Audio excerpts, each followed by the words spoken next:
Chapter 53:18. Since Sister Hong said so, the auntie didn't say anything else. Marriage was between the two of them, and outsiders couldn't interfere. Sister Hong packed up her luggage. When she came out, she saw Yu playing in the living room. She went over and pulled the little boy over. "Do you like it here?" A smile appeared on little Yu's pretty little face. He nodded gently, looking especially cute. Sister Hong also smiled, but it was a little bitter. Yu still didn't want to talk. The doctor said that he was fine, but he was a little autistic. She reached out and touched the little boy's little head. She hoped that Yu would be better in City B. Moreover, Yu was already old enough to go to school. Sister Hong was hesitant now. She wanted to send Yu to school, but she was afraid that he would be discriminated against in school. But if she didn't go... She didn't know when Yu would be willing to talk, and she couldn't stay at home all the time. Every time she thought of this problem, she couldn't make up her mind. Originally, she wanted to discuss it with Qingjing, but Qingjing ran away quickly. She was angry and amused at the same time. She also felt a little sad. Qingjing used to be so arrogant, unlike now, he was so indecisive. It wasn't that she couldn't see his inferiority complex. Sister Hong didn't think about it anymore. She picked up the little boy and said, "Mommy will take you to sleep for a while. When you wake up, we'll eat, okay?" Yu flew for more than 10 hours, but he didn't feel sleepy. But he was still a child, and his eyelids started to fight when he reached the bed. After a while, he fell asleep. Sister Hong had something on her mind, so she didn't sleep much. She leaned against the pillow and looked at her son. After some time, Qingjing's voice came from outside. Sister Hong quietly got out of bed and walked out. Master Qing rubbed his hands. "Where's our son?" "He fell asleep in the room," Sister Hong said softly. Then, she sat on the sofa and looked at Qingjing. "Let's eat here later." She had to tell him about Yu's matter. Qingjing was overjoyed. He couldn't help but think too much. After sitting down, he said, "Why? You didn't find a man you like overseas, and you think that Chinese men are better?" Sister Hong rolled her eyes. "If you continue to be so improper, you can leave." Master Qing scratched his head and said, "All right, if there's anything you want to say, just say it." Sister Hong was a little embarrassed to say it. After thinking for a while, she decided to talk about school first. Yu is 4 years old now. I want him to go to school in B City. What do you think? Master Qing slapped his thigh. Of course this is good. With their son by their side, they could look at him at any time. Who wouldn't want such a good thing? Sister Hong lowered her eyes. After a moment, she said softly, "I want him to go to a normal school." Master Qing felt that there was something wrong with these words. What was a normal school? "Woman, I want to ask you, what's wrong with my son?" Master Cheng's face darkened as he stared at the woman in front of him. Sister Hong raised her eyes and quietly looked at Qingjing. Very softly, she said, "He refused to speak." Master Qing was stunned and repeated, "You don't want to speak? What kind of illness is this? Could he be a mute?" This was something that Master Qing could not accept. How could he, Master Qing, give birth to a child who was not healthy? Sister Hong turned her head to the side. It's autism. She doesn't want to communicate with the outside world. Qingjing, until now, I haven't heard him call me mother. Master Qing was completely stunned. Not even for 4 years. I've been taking him abroad for treatment for the past few years, but it didn't work. The doctor said that bringing him back to the country might be good for his illness. Master Cheng's face was a little stiff. You mean that you won't come back if Yu is not sick? Sister Hong didn't want to lie to him. She nodded. Yes, I won't come back for the time being. Master Cheng's heart was violently moving up and down. Only now did he know that the happiness of family, the soft-hearted her wanting to let the father and son meet, were all fake. It turned out that she had to come back because Yu was sick. A trace of blood appeared in Master Cheng's eyes. If it was in the past, he would probably have slammed the table. At this time, he was worried about his son, so he didn't yell at Sister Hong. After trying his best to control himself, Master Cheng suddenly stood up and left without looking back. He had to calm down and digest it. He still couldn't accept that Yu was sick. What a cute child he was. Chapter 53:19. Master Cheng returned to his apartment and sat there smoking in silence. He smoked a pack in one go. Xiao Mao poured a glass of water and placed it in front of him. He sighed softly. Master Cheng, it's not good to smoke too much. It's not good for your lungs. Master Cheng's eyes were a little red. Xiao Mao, do you know that my son has autism? I don't believe it. That little thing is so good-looking.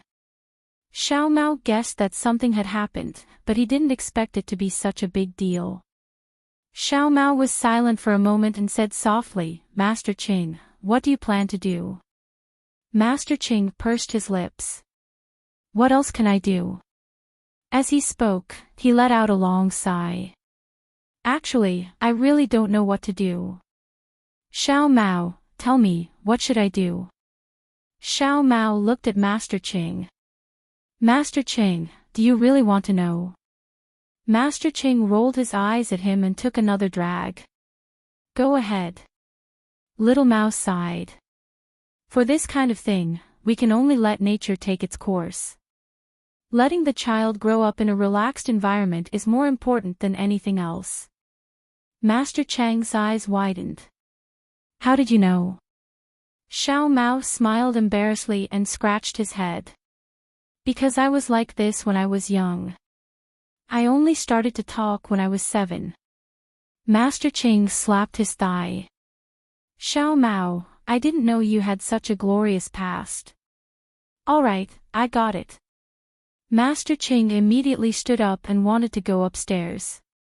However, he got up too fast and almost fell. He quickly used his cane to support himself. Xiao Mao wanted to help him up but didn't dare. He was afraid that Master Cheng would have other ideas. Master Cheng stabilized himself and went upstairs again. He knocked on the door and couldn't wait to tell his woman the news. If Xiao Mao could get better, their son could too. Xiao Mao said that he wanted to grow up in a relaxed environment. At most, he wouldn't yell at people in the future and win them over with virtue. His knocking naturally alarmed the auntie and Sister Hong. The auntie frowned. Who is it? Why are you shouting so loudly? Sister Hong and Yu were eating. Sister Hong smiled. Who else besides Cheng? The auntie also smiled.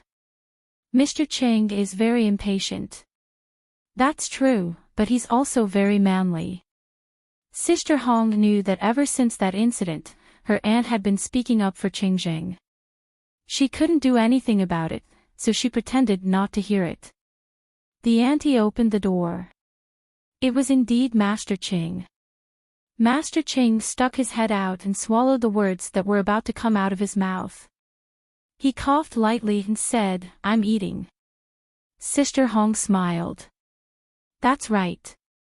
I'm eating. Master Cheng scratched his head, then I'll accompany the child to eat. He didn't do it for this woman. He did it to accompany his child. Didn't Xiao Mao say that children needed the company of adults? Sister Hong smiled and didn't object. On the other hand, the auntie acted as if a son-in-law had come to the house and was extremely attentive. Sister Hong didn't know what to do with her. Seeing Master Cheng walk over, the auntie immediately pulled out a chair for him to sit down. She then scooped a bowl of rice for him and picked up some vegetables. Sister Hong was speechless and took another look at the auntie. The auntie was not afraid of her. Sister Hong continued to eat, but after a while, she raised her eyes and saw that little Yu was staring straight at Master Ching. Master Ching ate with big mouthfuls and said with a smile, "Son, smash." Yu's little face turned red and he lowered his head to eat. Master Ching smiled again and reached out to pat Yu's little head. "This child really takes after me. He's handsome." Little Yu's little face turned even redder and he buried his head even deeper. He actually minded it a little. He was afraid that his father would dislike him if he didn't say anything. Chapter 53:20. He was actually a little bothered by it. He was afraid that his father would dislike him if he didn't speak. However, Master Ching didn't seem to care at all. He was still smiling and served him food from time to time. Little Yu would sneak a peek at Master Ching. However, when he was discovered, he would bury his head and refuse to look again. Perhaps he was shy. Master Ching was very happy. After dinner, he would carry his son to the sofa to play with the toys. Master Ching was like an old child. He sat face to face with his son.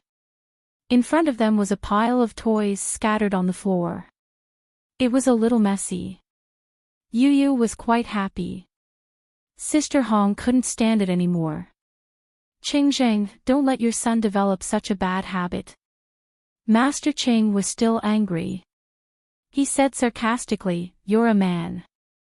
Why do you have to be so meticulous?" Not only did he not listen to her, he even reached out and touched his son's head to encourage him.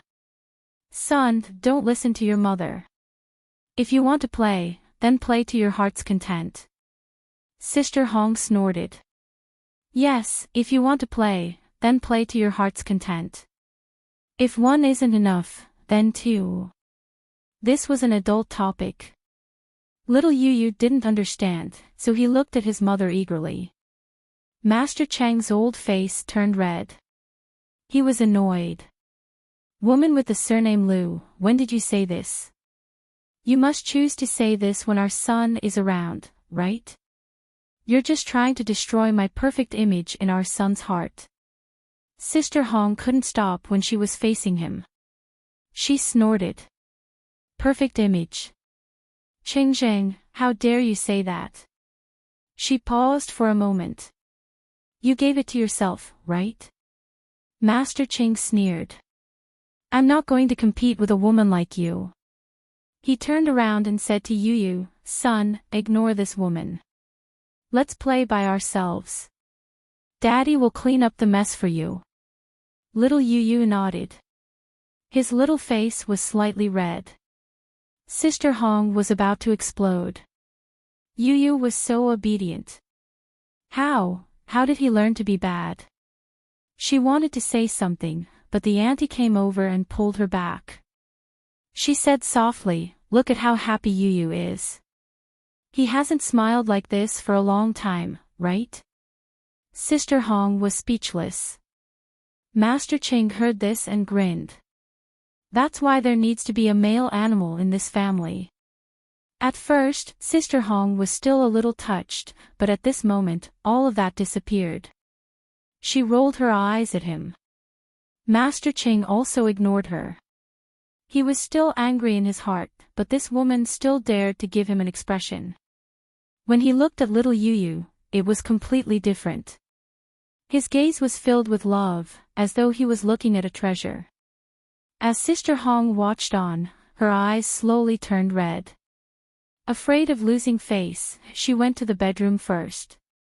After she left, Master Ching muttered in a low voice, "This woman still wants to save face. I think there's an 80% chance that she misses me to death."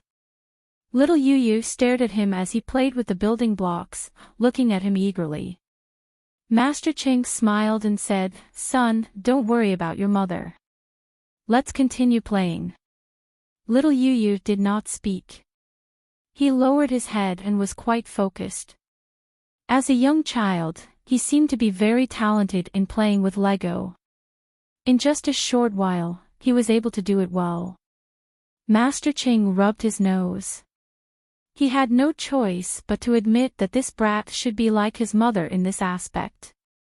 He, Master Ching, didn't seem to be very good in this aspect. He played with the little fellow and praised him from time to time. The scene was exaggerated and mushy. Little Yu felt a little embarrassed and looked at his father silently. Master Ching had mixed feelings in his heart. Fortunately, this child could hear. It wasn't, there was something wrong with him.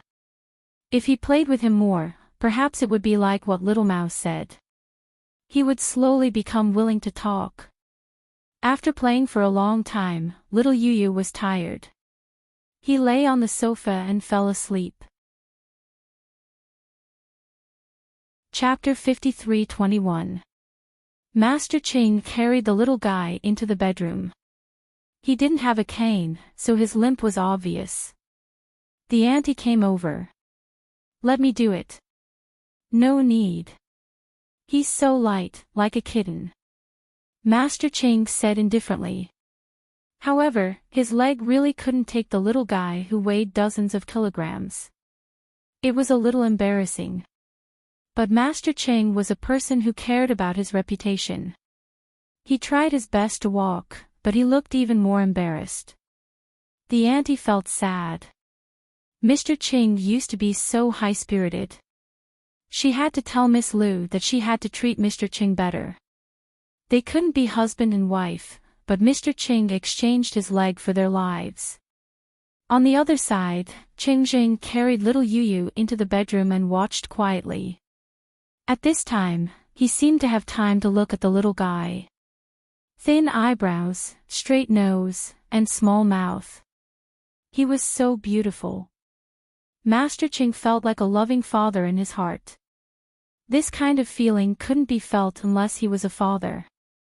After a long time, he walked out and came to Sister Hong's bedroom. Sister Hong was changing her clothes. When she saw him coming, she rolled her eyes. Why did you come in? Master Chang's eyes were spitting fire. Lu Hong, you woman. The child is already like this. Why are you still so fussy? Are you crazy? Sister Hong suddenly felt wronged. My son is mine. It has nothing to do with you. Without me, how could you have a son? Master Ching was furious.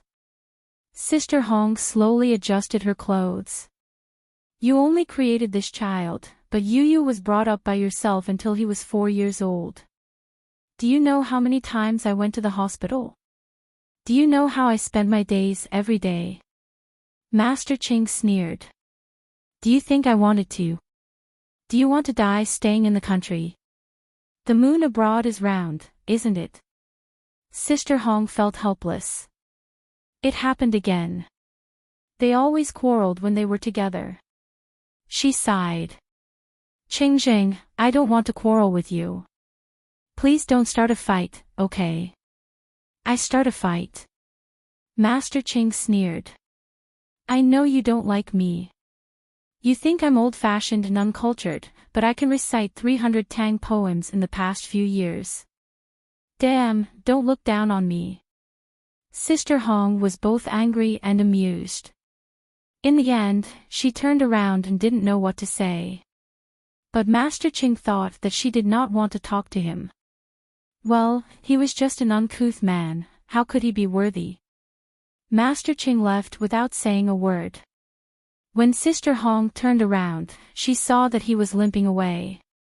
Her eyes started to redden. She followed him outside and saw that Master Ching had taken the cane. She coughed softly. He's gone. Wouldn't it be annoying to stay here? Master Ching said unhappily. Sister Hong didn't know how to communicate with him. She bit her lip and didn't speak for a long time. Master Ching looked at her again and then left. As soon as he left, the auntie advised, "It's not that I want to nag at you, but you should be gentler to him. He might really be sad." Sister Hong looked at the auntie and said, "You're helping him too much." He wanted to say something else, but he couldn't. He felt that it was meaningless. Actually, she and Qingjing were nothing now. It was nothing. Sister Hong remained dejected for a while before returning to her bedroom. She thought about Qingjing's words.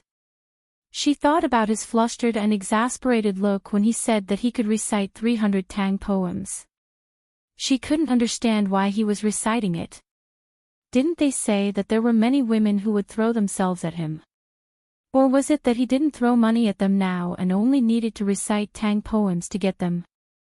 She thought about how bad he was in the past and felt that she shouldn't think about it. Chapter 53:22. After Master Qing went back, he was very unhappy. After he entered the door, he threw his cane aside and started smoking. As long as Lu Hong was around, she would definitely make him angry. Why did she like to make him angry so much? Master Qing was very angry in his heart. However, there was nothing he could do about it. After all, he was a man. It was only right for him to give in to a woman. Master Qing thought it through and was no longer angry. Instead, he felt a little inferior. He fell on his leg. "Hi, it's already like this. What else can I do? What else can I do?" Now that she was rich and had a good figure, what else could Qingjing do when she was following behind him in droves? Master Qing was so angry that he stamped his feet. However, no matter how angry he was, it was useless. Now, he just wanted his son to be fine and willing to talk. As for the grudge between him and Lu Hong, let it go. Master Qing felt relieved when he thought it through. Fine, he was a man, so he should give in to her. Xiao Mao watched his Master Qing gnash his teeth, then sigh and shake his head. His expression was very interesting. In the end, Master Qing sighed. "Xiao Mao, am I too narrow-minded? Your sister Hong and I always seem to have endless quarrels. It's quite boring, isn't it?" Xiao Mao did not dare to say it. Master Qing said again, "It's nothing. It's been a few years. Maybe it's just that I can't let it go. Other people have already let it go." After that, he stopped talking and silently picked up the 300 poems of the Tang dynasty. This was still useful to learn. He would read it to his son. At least, he still had a son who could prove that the woman had once belonged to him so passionately. Thinking of this, Master Qing gritted his teeth again. In the past few years, he had lived like a monk. That woman probably did not think of him even once. Xiao Mao understood in his heart that Master Qing still couldn't let it go. If he could not let it go, he would chase after her. He could see that Sister Hong did not look like she had a man. Moreover, letting Master Qing go to her house was enough to prove that their relationship was the same as before. However, Xiao Mao did not dare to come up with any ideas. In fact, he also felt sorry for Master Qing. Master Qing was a very loyal person. Although he had a temper, he wasn't a bad person. In the past, he was so awe-inspiring. Now that there was a small problem with his leg, he was much gentler. He wasn't as high-spirited as he used to be. Xiao Mao said in a low voice, "Master Qing, how about this? Let's just wait and see if Hong Jia will change her mind." Master Qing glared at him. "Spin my ass. Do I look like I lack women? I'm telling you, Xiao Mao, I'm not interested in this woman at all, do you hear me? I'll find you a new sister-in-law tomorrow." Xiao Mao opened his mouth wide and stared at Master Qing. Master Qing didn't notice the person at the door and continued, "I didn't like her a long time ago. She's old, probably in her 30s. If you take a closer look, she'll probably have a lot of crow's feet. Xiao Mao, let me tell you, don't judge a woman by her appearance. You can't take a closer look at her. If you take a closer look, especially when she removes her makeup at night, you'll be scared to death. Little Mao's smile did not lose any of his dignity, and his gaze was a secret signal. Master Cheng was talking excitedly, so how could he see it? He continued, you'll know when your wife is old. You'll have to find a wife who's much younger than you. Xiao Mao couldn't help but look at the door. Sister Hong. Sister Hong came over with a coat in her hand. Cheng Zheng, you left it at my place. Master Cheng was dumbstruck, and he was at a loss of what to do. Chapter 53:23.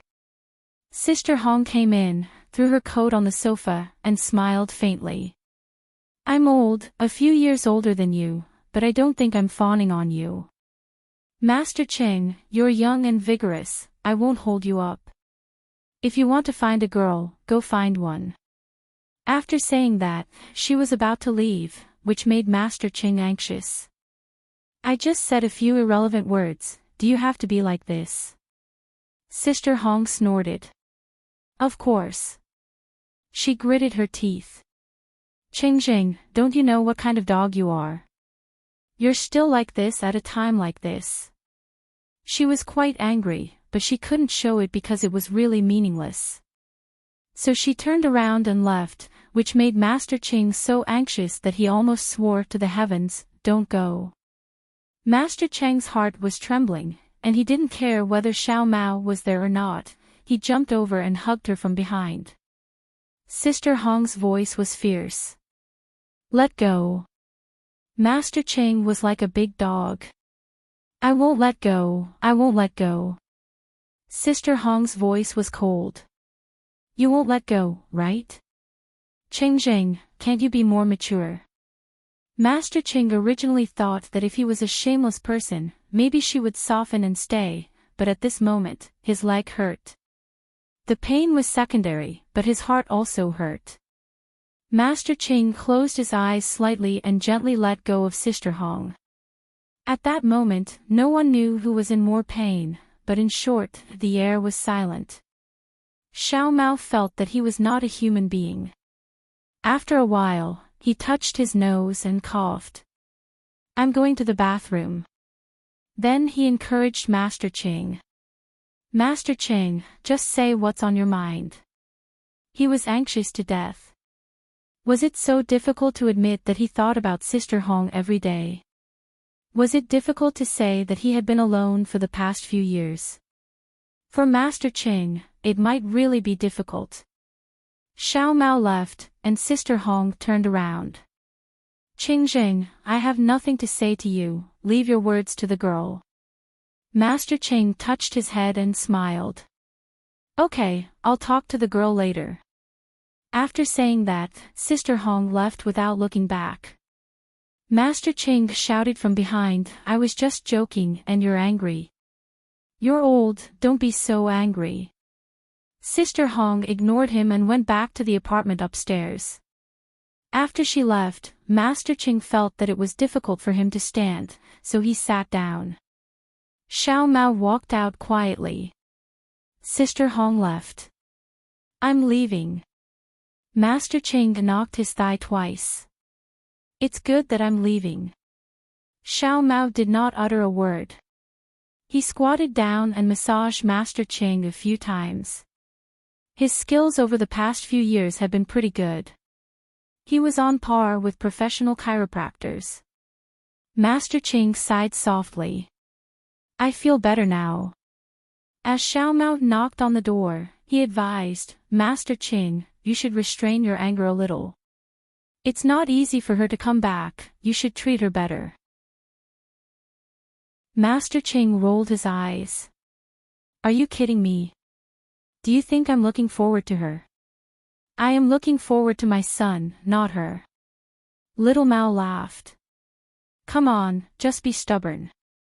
Master Cheng lay there for a long time before he said, but Xiao Mao, the matter between me and her is not a big deal. Yuyu's matter is serious. We have to find a good doctor to take a look at him. This child is so cute, we can't delay it. Xiao Mao nodded. Master Ching has a wide circle of friends. It's not difficult to find a good doctor in B City. Master Ching thought for a long time before he said, "Isn't Qin Chen from Xingyuan Hospital good at medicine?" Xiao Mao also knew this person. Yes, this is the person. Master Ching touched his head. Okay. He thought that he had to discuss it with that woman. After all, they were both parents, weren't they? Chapter 53-24. Master Ching put down his thoughts and focused on his son. After getting someone to contact Qin Chen, they replied that Miss Liu had already contacted him. Master Ching was puzzled at home. How did this woman get in touch with Dr. Qin? Xiao Mao thought for a moment and suddenly remembered. I remember now. Sister Hong and Su Mu are good friends, right? Bai Anan is from the Yi family, and Bai Anan is married to Qin Xian. Just thinking about it, it's easy to get in touch with them. Master Ching nodded. Yes, that's true. Xiao Mao leaned over again. I heard that Dr. Qin was very handsome when he was young. Now that he's older, he's a very elegant woman. Master Ching dug his ears. Xiao Mao, did I hear wrong? Elegant and handsome. Is he a man or a woman? Xiao Mao exclaimed, "Aw. It's a woman." But no one could tell that she was a woman when she was young. All the nurses in Xingyuan Hospital liked her. Master Ching narrowed his eyes. She has a husband, right? Xiao Mao chuckled. She does. Why, Master Ching, what do you want? Master Ching spat at him. What nonsense are you talking about? Dr. Qin is in his 50s, right? Xiao Mao smiled embarrassedly. You'll know when you get there. When Master Ching saw her later, he was really shocked. She didn't look like a man at all. At this moment, after talking to Xiao Mao, he went upstairs to see Sister Hong. He wanted to discuss with her about going to the hospital. Coincidentally, Sister Hong was going out with Xiao Yuyu. Where are we going? Master Ching asked in a daze. Sister Hong didn't hide it from him. To the hospital.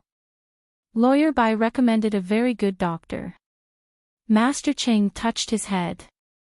It's Dr. Qin, right? Okay, let's go together. Sister Hong looked at him strangely and didn't say anything. They went to the hospital together. When he saw Qin Chen, he was really shocked. Qin Chen was really elegant, and he didn't look like he was in his 50s at all. Instead, he looked like he was in his 30s, about the same age as Sister Hong. Maybe it was because the Qin family specially produced good-looking people, but Master Ching had seen several members of the Qin family, such as Qin Xian, Qin Mo, and Qin Yi Huan. They were all good-looking, just like the family of his ex-husband, Yi Xiangnan. Every one of them was good-looking. Qin Chen brought little Yuyu over. He didn't use any equipment or anything. He just casually asked a few questions as though he was chatting with little Yuyu. He didn't force little Yuyu to answer. He just smiled at some of them and nodded or shook his head at others. Little Yuyu always had a reaction. Qin Chen reached out and rubbed his head. Good boy. She got up and started writing the medical records. Master Ching was the first to lose his cool. He leaned over and asked, Dr. Qin, what do you think? Qin Chen smiled. There's nothing wrong with this child. Master Ching coughed lightly. Then why doesn't he like to talk? Qin Chen looked up at him. Maybe it's because it's too quiet at home. By the way, don't you and your wife live together? Master Ching immediately said yes, yes. Sister Hong rolled her eyes at him and said softly, the child was an accident. We don't live together. Master Ching immediately said sarcastically, now that you mention it, our past is quite fresh and refined. These two were going to argue again. Qin Chen lowered his eyes and held back his laughter for a long time. After a while, he said, I think you should try living together for a period of time. It might be good for the child. It might not be good to be noisy. The past is too quiet. Master Cheng and Sister Hong were a little dumbfounded. What did he mean by too quiet? Chapter 53-25. Seeing that they were puzzled, Qin Chen explained with a smile, it's just that it's too quiet. There are too few people talking. Children don't want to talk. It's not an illness. He's just unhappy. Qin Chen was more straightforward. With Master Cheng's level of education, he finally understood. He rubbed his head and said, oh, I see. He chuckled, if that's the case. Qin Chen said calmly, you'd better move in together and give your child a healthy family. Master Cheng's eyes widened. He stared at Dr. Qin and then at Sister Hong. Sister Hong's face was expressionless, so Master Cheng was a little bored. It depends on others. If they only care about their own happiness and don't care about the child, there's nothing I can do. What? Sister Hong was furious. She lowered her voice and said, what do you mean by for my own happiness? Don't you want to find a gigolo? Do you dare to say that you don't want to? It must be very inconvenient for you to have me in your house. Master Cheng was not polite. He was furious. Sister Hong was furious. Can't you restrain yourself in front of the child? Qin Chen said, there's no need to restrain yourself. Just do what you need to do. Sister Hong was also stunned. Is that okay? Why not? He's just too quiet. Also, he should go to school. Qin Chen said calmly, he might be bullied, but it's better than being locked up at home. It's okay for a boy to suffer some setbacks. Sister Hong nodded. The family left with the child. After getting in the car, Master Cheng asked uncomfortably, are you going to move in with me or I'm going to move in with you? Sister Hong looked at him. I haven't decided yet. Master Cheng shouted, what else do you want to think about? Dr. Qin is an authority in this field. She already said that, but you still don't think about your son. Do you want to find a gigolo and give up on your son's future? Sister Hong was speechless. After a while, she said in a low voice, can you not say this in front of you? I don't want that now. Master Cheng's voice became colder. You don't have it now, but it doesn't mean you won't have it in the future. What does that have to do with you? Sister Hong asked. At that moment, Master Cheng was speechless. He just stood there dumbly. Sister Hong didn't say anything either. She said softly, let's not quarrel, if we really want to live together. Her words warmed Master Cheng's heart. Did she mean that she was still willing to live with him? Master Cheng agreed softly, and the two of them temporarily stopped fighting. Then, they saw little Yu looking at them with sparkling eyes. Master Cheng also felt quite embarrassed. He coughed lightly and said, your mother and I are not quarreling. We just don't agree. Yu nodded. Sister Hong replied coldly, most of the time, we disagree with each other. Master Cheng was a little annoyed. He wanted to start a fight, but the child was here. He couldn't keep arguing, right? There had to be some family warmth, right? He was a man. Let her have her way. Master Cheng hugged his son and told him stories. However, he was an uncouth man, and he only told the same few stories. Sister Hong rolled her eyes and looked out of the car window silently. But after a while, her heart suddenly calmed down. With Qingjing around, taking care of little Yuyu seemed to be more relaxed. At the very least, Yuyu was close to him and was willing to let him take care of him. Yuyu seemed to like Qingjing a lot too. Sister Hong's eyes slowly turned red. After a while, she gently wiped them away.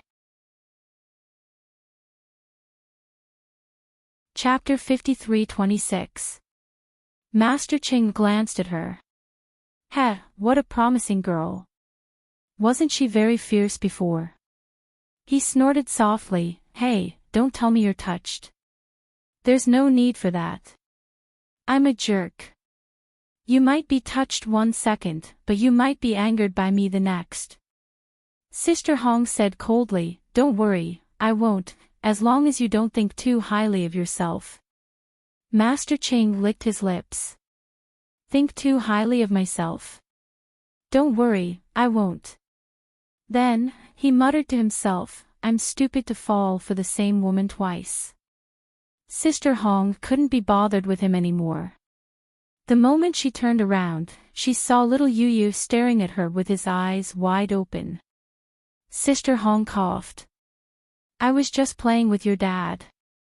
Little Yuyu's eyes were still sparkling, and he didn't look worried. Sister Hong felt a little annoyed. Did this little guy like to watch people fight? If that was the case, there was no need for her and Qingjing to pretend anymore. The car drove back to the apartment.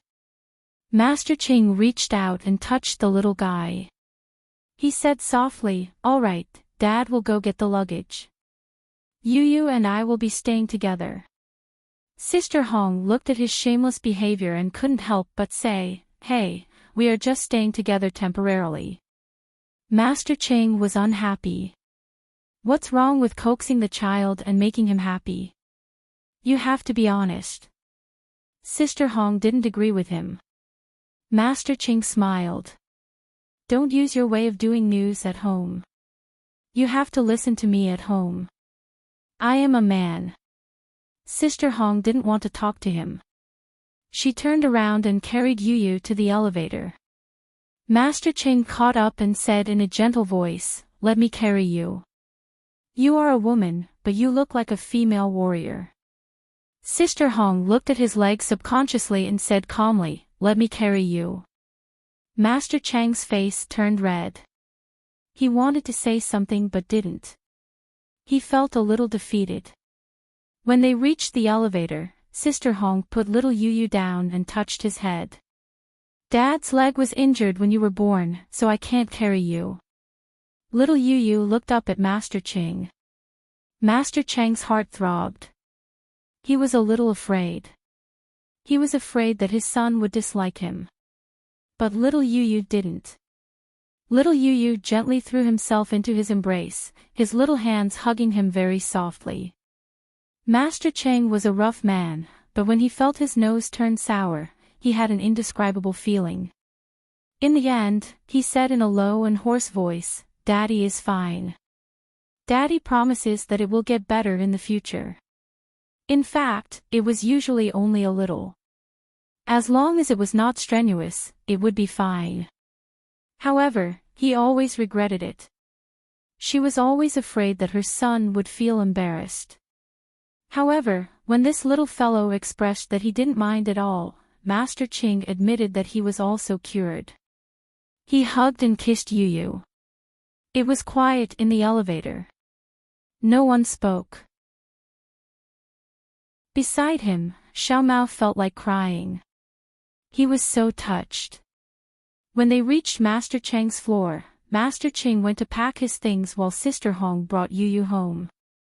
While Master Qing was packing, Xiao Mao reminded him, actually, it's just upstairs and downstairs. You don't need to pack so much. If you need anything, just come down and take it. Master Qing glared at Xiao Mao. This is called a sense of belonging. Do you understand? Xiao Mao whispered, I don't really understand. Master Qing was furious. He dragged his luggage upstairs. When he knocked on the door, he was very happy. "That's great, I'm here." The auntie came to open the door. She was also very happy. "Mr. Cheng, you're here. The room is ready." Master Cheng was puzzled. "Ready? There's no need. I'll just stay in the same room with Lu Hong." Chapter 53:27. After he said that, the auntie was in a difficult position. Because Miss Lu didn't ask Mr. Cheng to stay in the same room as her. She said that she cleaned up the guest room for Mr. Cheng to stay in. Even if she didn't say it, Master Cheng could tell and his face darkened. The auntie said softly, "I'll ask Miss Lu." "Mr. Cheng, don't quarrel with her, it'll hurt your feelings. Now that the child is so big, you should think about the child and not do whatever you want." Master Cheng was stunned for a moment, then he realized the problem. He looked at the auntie and said softly, "Will Lu Hong and I affect little Yu a lot?" The auntie looked at him and said seriously, "What do you think?" Master Cheng was silent. After a long time, he dragged his luggage into the guest room. He had stayed here for a period of time, so he knew where the guest room was. At this moment, Sister Hong walked out and saw him enter the guest room and look at the auntie. The auntie smiled and said, "Mr. Cheng is very easy to talk to." Sister Hong smiled. She didn't want to quarrel with Cheng Zheng. As for whether he stayed here or not, she didn't care. The main thing was that Yu liked him. Master Cheng cleaned up the guest room and sat on the edge of the bed. He wanted to smoke but held back. With a child at home, he had to change this habit. He was a father now, so he had to act like a father. Master Cheng let out a long sigh. He was really miserable now. He had to sleep in the guest room in such a state. He sat quietly for a while and looked around. Fortunately, there was a bathroom in the guest room, so it wasn't troublesome. After a while, the auntie came over to call for dinner. He went out and saw little Yu coming out as well. He looked at him with sparkling eyes. Master Cheng's heart softened and he went over to hug him. "Daddy will live with you from now on." Little Yu's eyes lit up even more and his little face blushed. Master Cheng was happy and patted his head. The four of them ate together quietly. After a while, Master Cheng talked to Sister Hong about what happened in B City in the past few years, Xiao Mao's marriage, and the changes in Zhang Fucai and Du Meili. He spoke normally and Sister Hong didn't refute. She just listened and the atmosphere was good. After dinner, they sat on the sofa to watch television. Grandfather Ching carried his son and listened to Sister Hong talk about little Yu going to school. He didn't object, but he said that it was okay for boys to have some setbacks. Sister Hong smiled faintly. "All right, we'll bring him to school next Monday." The school had found Bai Ainin through her connections. Bai Ainin had also returned to the country at this time and brought back 2 children. One was a little older than Yu, and the other was a year younger. "Just nice, we're in the same school now." Master Ching also happened to see Bai Ainin. He felt that this woman was a little different from before. Before Bai Ainin got married, she was a very powerful lawyer, the kind that made people tremble in fear. But now, she seemed to be a little different. She was more like a woman than before. She was not as sharp as before. When he turned around, Master Ching casually asked about it. Sister Hong faintly replied, "She and Qin Xian divorced 2 years ago." Master Ching was surprised.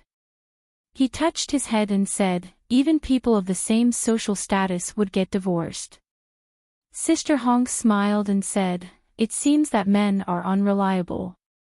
Master Ching disagreed and said, "Don't you think you're going too far? What era are we in? Men and women are equal. There's no such thing as being abandoned. Speaking of which, he felt wronged. He was even abandoned. He wanted to do something but some people refused and even asked him to sleep in the guest room. Chapter 53:28. Master Ching didn't say anything. He just sat in the car and didn't say anything. Sister Hong didn't say anything either. She hugged little Yu Yu and asked, "Do you like school?" Little Yu Yu nodded obediently.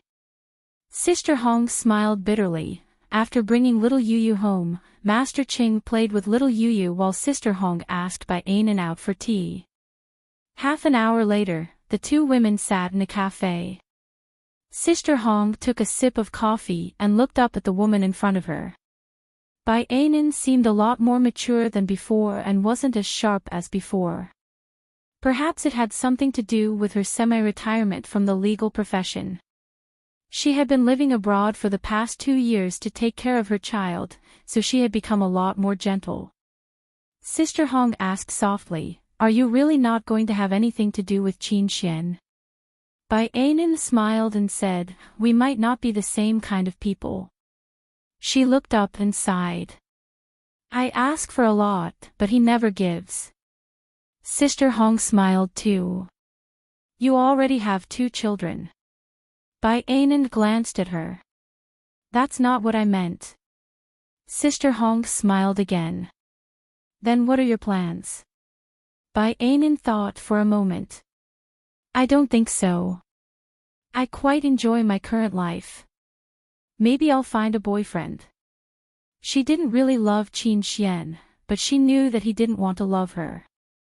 They lived together and it was normal. She couldn't tell what was bad or good about it. But after a long time, Bai Anan knew that she couldn't give Qin Xian happiness. Perhaps she was a little stubborn, so they divorced. Qin Xian was a little confused at the time. After hearing her reason for divorce, he only thought for a minute and agreed. And he didn't want the child. Bai Anan thought that he was young, handsome, and rich. He didn't need a child to hold him back. Over the past 2 years, it wasn't like he didn't have any female friends by his side. There were quite a few of them that came and went. She had heard about them from Yi Huan, but they weren't too high profile. When she was living abroad, Qin Xian would go to her house once a month for a week to accompany the children. As an ex-husband and wife, they had always been polite to each other. When she came back this time, he even went to the airport to pick her up.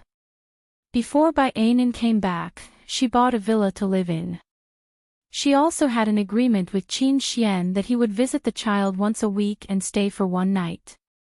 No other ex-husband and wife were as harmonious as they were. Bai Anan had even met his girlfriend abroad once and had a cup of coffee together. She was young and pretty. She seemed to love Qin Xian very much. Bai Anan didn't feel too much about it. She had loved Qin Xian before, but after living with him for a long time, she knew that they weren't suitable for each other. So, before the divorce, she had sorted out her feelings and prepared herself. After the divorce, he would always find another woman, and she was not a little girl anymore, so there was no need to be angry. After chatting with Sister Hong, she drove back to her villa. As soon as the car stopped, Auntie Chang came over and whispered, "Mr. Qin is here. He's accompanying the young master and young miss." Bai Anan nodded and said that she understood. Then, she walked upstairs. In the spring day, she wore a little daisy wool dress. Her long brown hair was loose, fresh and soft. In the living room on the 2nd floor, Qin Xian was accompanying the children. He leaned against the sofa, holding a book in his hand. The 2 children were nestled in his arms, one on each side, listening to him read.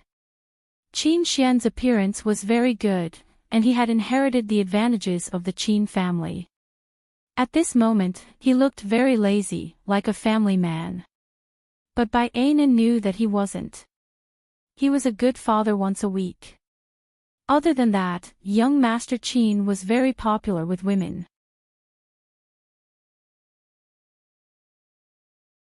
Chapter 53:29. Bai Ainin looked at him and said, "You're here." Qin Xian smiled and continued to read to the children. The two children got along very well with him, and they were very young and didn't have the concept of divorce. In addition, he came to see them regularly. Bai Ainin pursed her lips and said, "I'm going to change." She went into the cloakroom and changed out of her clothes absent-mindedly. She put on a set of home clothes. When she walked out, he was already talking on the phone in front of the floor-to-ceiling window. Judging from her posture and gentle voice, it must be his recent girlfriend. She was a sweetheart with a good temper and was very obedient to him. Bai Ainin thought about it absent-mindedly and then smiled. When Qin Xian turned his head, he happened to see her smile. In the past 2 years, she had been very different from before. She was very domestic and didn't seem to take on any more cases. Even her style of dressing had changed a lot. She was no longer wearing the clothes of a strong woman, but very feminine and soft. She was very calm during the divorce. After the divorce, they didn't fight and had always been polite. Although he still didn't understand why she wanted a divorce, when she said that she was unhappy, he let go and didn't force her. In the past 2 years, he had a girlfriend, but she had always been alone. He didn't see anyone around her. Qin Xian came back to his senses and frowned slightly, feeling that he was paying too much attention to her. Bai Ainin was with the children. They had 2 children, a boy and a girl, Qin Shi and Qin Yu. Bai Ainin said that it was the legend of Qin. He also felt that the name was quite easy to remember, so he didn't object. At this time, when she took over from him to read to the 2 children, Qin Shi listened carefully. Qin Yu was too young and climbed up and down on her mother's legs, but Bai Ainin didn't seem to care. Qin Xian always felt that she was too lazy now. Looking at her now, it was hard to imagine what she was like when she was a strong woman. He sat opposite her and took out his phone to deal with some work. As for his girlfriend, she didn't ask, and he didn't say. He couldn't say what their current way of getting along was. She probably didn't have much of a relationship with him and didn't seem to care much about his private life. With such a sensible ex-wife, a good relationship, 2 lovely children, and an obedient and lovely girlfriend, Qin Xian felt that he should be satisfied, but he just couldn't seem to be happy. Bai Ainin looked up. "What's the matter?" Qin Xian smiled faintly. "Nothing." Bai Ainin did not ask any more questions. Her mind was completely focused on the 2 children. If he had not known that she had liked him before, he would have suspected that they had been husband and wife. At the time of the divorce, she said that he did not love her, but now, it seemed that she was the one who did not care. Qin Xian remained indifferent, occasionally glancing at her. At about 6:00 in the afternoon, the servant downstairs came up. "Miss Bai, Mr. Qin, dinner is ready. Shall we eat now?" The servant in the house was an old member of the Bai family. He knew the relationship between the former couple, so he didn't avoid it. Qin Xian closed the book. "Let's eat." His posture was natural, as if he was the man of the house. Bai Ainin frowned. She didn't know what she was unhappy about. The 2 of them ate together with the children. After dinner, he sat on the sofa and read, not looking like he was going to leave. Bai Ainin settled the 2 children down, sat opposite him with a cup of fruit tea, and sipped it. "Qin Shi and Qin Yu are both asleep. If you are busy, you can leave first and come over tomorrow." Qin Xian looked up and frowned. "I don't have anything particularly important to do." Bai Ainin smiled but did not say anything. Qin Xian roughly understood what she meant. "You don't have to accompany your girlfriend every day." She nodded. "That's good. After saying that, she got up, said good night, and returned to her bedroom. Qin Xian did not move. He was still sitting on the sofa, scrolling through his phone and reading the news. He was used to going to bed at 12:00 at night. It was only 9:00 now. At 11:00, he put away his phone and was about to go to the guest room. Bai Ainin came out of the bedroom and seemed to want to pour a glass of water. When their eyes met, he was a little stunned. She was wearing a white bathrobe. He remembered that for 2 or 3 years after their marriage, she had always liked to wear black. Because he liked it. Was it because of the divorce that she changed back to white? She had clearly been used to the touch and color. Chapter 53:30. Qin Xian looked at her quietly. Bai Ainin looked down at her clothes and smiled. What's wrong? Qin Xian looked away and smiled. It's nothing. The bathrobe is not bad. Bai Ainin went to pour water and said casually, it's just an ordinary bathrobe. It's not a big deal. Qin Xian could tell that she was a little unhappy. He thought about it and agreed.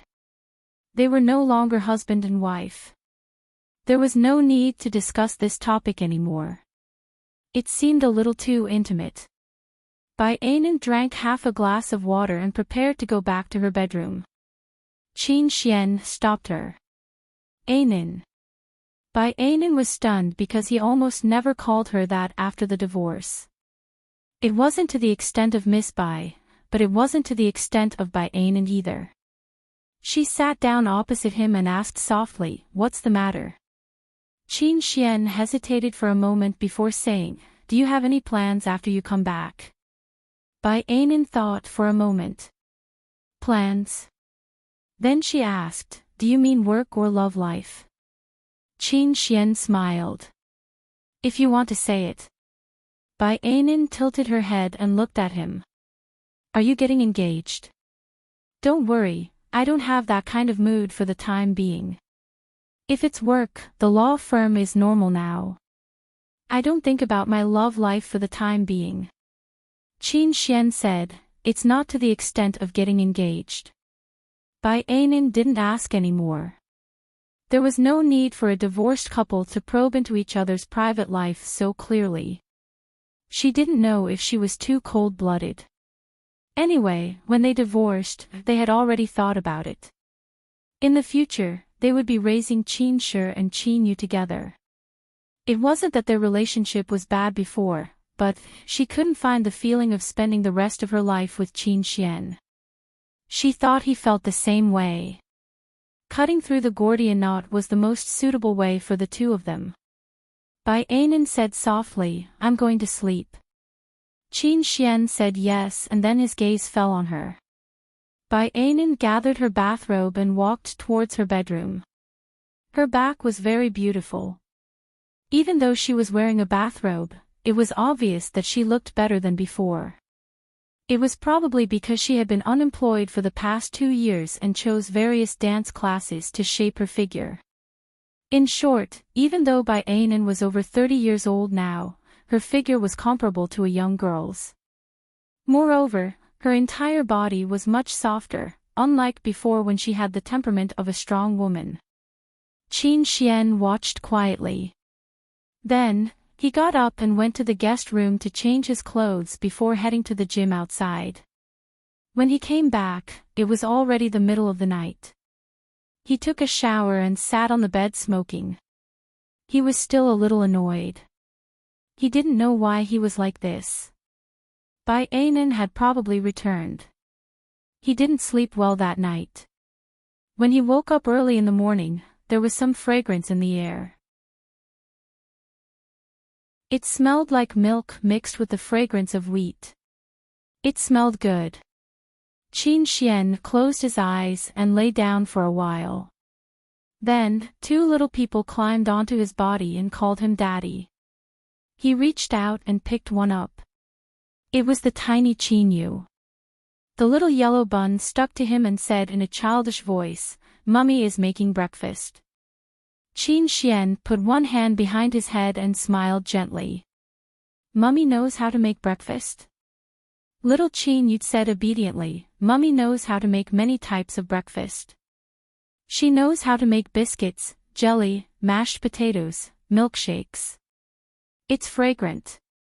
Qin Xian kissed his little daughter. Does she make breakfast for you every day?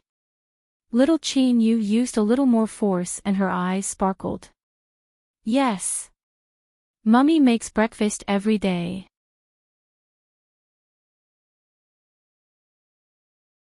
Chapter 53:31. Qin Xian was a little surprised. When he lived with Bai Anan, she was a very strong woman. She didn't go to the kitchen many times, let alone make breakfast. But now, it was obvious that she could make food that even the children liked. Had she been busy with this for the past 2 years? Qin Xian was a little lost in his thoughts. Little Qin Yu shook his arm. Daddy, Daddy. Qin Xian came back to his senses and smiled. What's wrong, baby? Little Qin Yu said childishly, I heard that his daddy likes his mommy a lot. Daddy, do you like mommy? Qin Xian was surprised that his daughter would ask that and didn't know how to answer. After a while, he said, Daddy and mommy aren't husband and wife anymore. Little Qin Yu said strangely, but Qin Yu's daddy and mommy aren't husband and wife either. Qin Xian was even more confused than she was. How did she know all this? Qin Xian thought for a while before saying slowly, How about this, Qin Yu's daddy and mommy aren't together yet, and your mommy and I. Before he could finish, little Qin Yu's face scrunched up, looking like she was about to cry. Qin Xian was speechless for a moment. After a while, he coaxed her softly, Why are you crying? Little Qin Yu climbed down from his body and cried. She looked especially cute as she went to find her mommy. Qin Shi shrugged. That's how little girls are. Qin Xian's heart ached for his daughter. He lifted the blanket and got out of bed to chase after her. When he reached the living room door, he saw Bai Anan carrying little Qin Yu and gently wiping her tears. Little Qin Yu was still very sad, lying on her shoulder and sobbing. As their father, Qin Xian felt a little upset. The two children seemed to be on good terms with him, but they weren't close. On the other hand, they were very close to Bai Anan. It was probably because they were always by her side. However, a voice told him that it wasn't like that. It was not only because the child had grown up by her side, but also because Bai Anan did not have other members of the opposite sex by her side, while he did. Naturally, the child would want to be closer to the person who did not have a member of the opposite sex by his side. That way, he would feel safer. He watched quietly. At his feet, a tiny Qin Shi had appeared out of nowhere. Qin Shi sighed. Actually, there are a lot of people who like mom. Qin Xian raised his eyebrows. Really? He knew that Bai Anan was good-looking and had a good figure. No one knew her better than him, her ex-husband. It wasn't strange for a man to like her, and it wouldn't be an obstacle just because she had 2 children. It was because Bai Anan had money and time.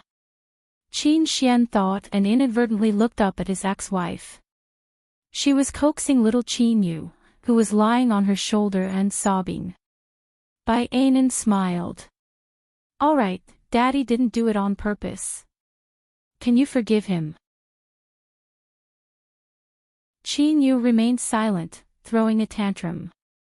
Bai Anan was amused and annoyed at the same time. She carried Qin Yu over and looked at Qin Xian reproachfully. Why did you make her so angry? Although Qin Yu was young, she had always had a good temper. Qin Xian looked at Bai Anan deeply. He realized that she only had Qin Shi and Qin Yu in her heart. He was like a tool. Because he was her ex-husband and the father of the child, she had to deal with him. Qin Xian carried little Qin Yu over, but the little girl didn't want him to carry her. She clung to her mother and refused to get down. Bai Ainin said calmly, "Coax her. I'll change my clothes. We'll have breakfast together later." After saying that, she returned to the master bedroom. She had only taken 2 steps when her wrist was grabbed by Qin Xian. His voice was slightly hoarse. "En." Bai Ainin tilted her head. "Are you in a hurry today?" He shook his head. "No, I can leave at 5 in the afternoon." She knew that he was meeting his girlfriend for dinner, so she nodded. "Okay." She went to change her clothes and answered a phone call. When she came out, she said to Qin Xian, "I'm going out in a while. Is it okay for you to take care of Qin Shi and Qin Yu for a day?" As she said that, she fastened her belt. Qin Xian looked over naturally. She had given birth to 2 children, but her waist was even slimmer than before. Perhaps it was because she paid attention to her physical training. In the past 2 years, she had not only taken care of the children, but she had also planned for herself. Now, she looked very beautiful and soft. Qin Xian smiled faintly. "Of course, no problem." Bai Ainin thanked him and went back to spray perfume. She took her bag and changed into high heels, preparing to go out. She tidied up a little. It was really not bad. Once she left, there was a fragrance on her body. Qin Xian had not brushed his teeth yet. He was still carrying the baby in his arms.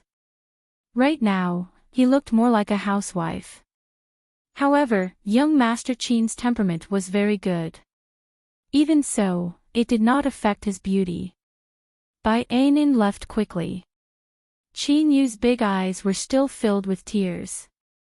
When the door closed, she glared at Qin Xian and said angrily, "I don't like Daddy." Qin Xian pinched her little face. "Why don't you like me?" Qin Yu huffed. "Because Mummy doesn't like you anymore." Qin Xian had a headache. This child knew too much too early. He carried little Qin Yu to the dining room and placed little Qin Shi on the little chair. "Take care of little sister. Daddy is going to brush his teeth. We'll have breakfast together later." Qin Yu still did not want to talk to him. In little Qin Yu's world, it was always the boys who were in the wrong.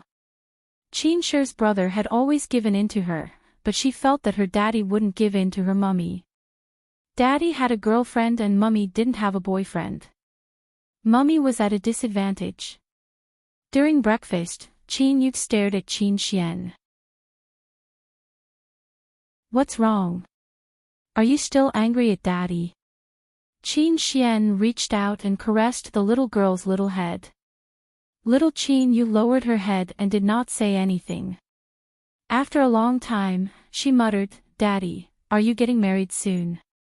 Are you going to have a baby soon?" Qin Xian thought about his new girlfriend and smiled faintly. "I don't have any plans for now." Qin Shi said in an old voice, "Daddy and Mommy got divorced a long time ago. Daddy will get married sooner or later. We'll just have to count on our new daddy." "New daddy?" Qin Xian looked at Qin Shi and asked slowly. Qin Shi nodded. "Yes, new daddy. Mommy can't be single forever. We have to get used to our new life." As Qin Xian ate his breakfast, he tapped his fingers on the table gently. After a while, he said, "Mommy is getting married. Do you want to live with me?" He asked, but the 2 children did not say anything. Thus, Qin Xian knew that they were unwilling. He sighed in his heart. It would be a lie to say that he was not disappointed. Perhaps the 2 children were really not that close to him. After breakfast, he cleaned up and accompanied them for a while. Later, Qin Yu went to bed. Qin Shi had always been busy with his own things, so he went to the balcony to smoke alone. After smoking for a long time, he only gave up when his mouth was a little bitter. He crumpled the cigarette box into a ball. Actually, he and Bai Ainin had been separated for a long time. 2 years could forget a lot of things. He did not know why she wanted a divorce back then. He only knew that he was a little surprised when she brought it up, but he still let her be. He thought that he would let her be. But now that he thought about it, perhaps he was helping himself. Bai Ainin raised 2 children alone. She had not had a relationship for the past few years. Although his own life was not very exciting, he had dated 2 or 3 women. It was just that he had not decided on a partner yet. So, he had always been indifferent. Qin Xian held on to the railing and looked into the distance quietly. He was a little lost. He had actually forgotten how he felt about liking Bai Ainin. So what if they broke up? He had a girlfriend and he was used to seeing his children once a week. He did not lack women, children, or career. He was actually the winner in life. But Qinshi said that his mother would eventually remarry. That was when he suddenly realized, Bai Ainin was not his anymore. If he could find a girlfriend after their divorce, she could also find someone else. There was no such thing as a good thing in the world. If he remarried, his ex-wife would still be guarding that marriage and their children. If she remarried, then Qin Shi and Qin Yu might have to call someone else daddy. Just thinking about it, Qin Xian could not accept it. This was probably the illness of a rich young master. But he also knew that he could not stop Bai Ainin. Bai Ainin's background was better than his. Qin Xian thought about all sorts of things as he took care of the children. At noon, he did not cook. He asked his secretary to send food over. Qin Shi was delicious, but Qin Yu kept saying that it was not as good as her mother's cooking. Qin Xian felt that Qin Yu was a little too pampered and could not leave her mother. But if that was the case, how was Bai Ainin going to get a boyfriend? It would probably be difficult for her to remarry in the future, right? Just as he thought about it, the pampered little princess said, Grandma Chen's cooking was also good in the past. Qin Xian looked at her. Qin Yu said softly, Mommy learned from her. Grandma Chen usually does it. In a few days, Grandma Chen will come to take care of us. She climbed onto Qin Xian's body and said in an even softer voice, Is Mommy going to find a boyfriend? Qin Xian did not know how to answer her. Qin Yu sighed and did not say anything. She looked like she was quite sad. Qin Xian was a little distracted. He looked at the time and it was already 3 in the afternoon. He called Bai Ainin. After the phone rang 4 or 5 times, she picked up, Qin Xian. Her voice was soft, just like a certain time in the past. Only then would she be so soft. Qin Xian's Adam's apple bobbed up and down uncontrollably. Then, he said softly, Where are you? On the other side, Bai Ainin flipped her hair. I'm drinking coffee with Lu Hong. I'll be back in a while. Qin Xian suddenly said, No need, I'll bring the kids over. Let's have a family meal together. Bai Ainin frowned.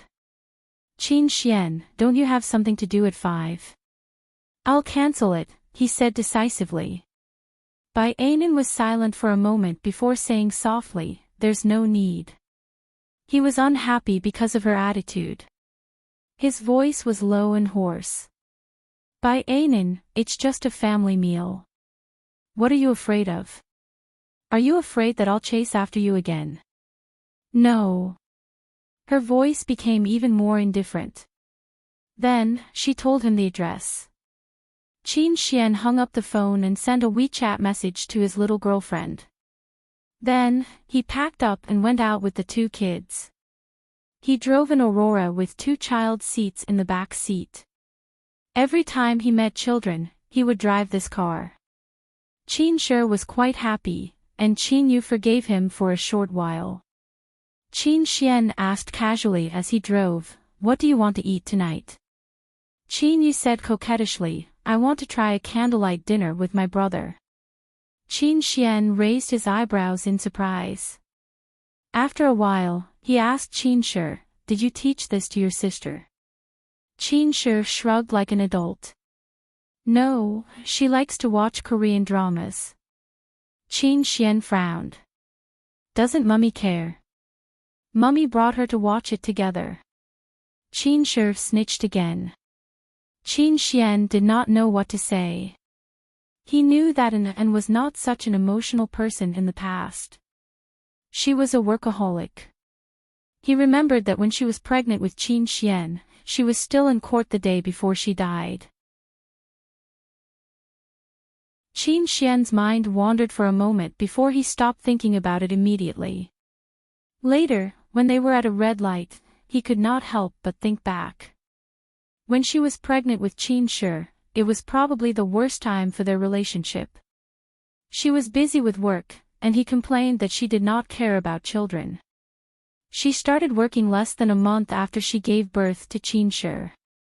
Although they were quite harmonious in other aspects, he always felt that that kind of family was not perfect.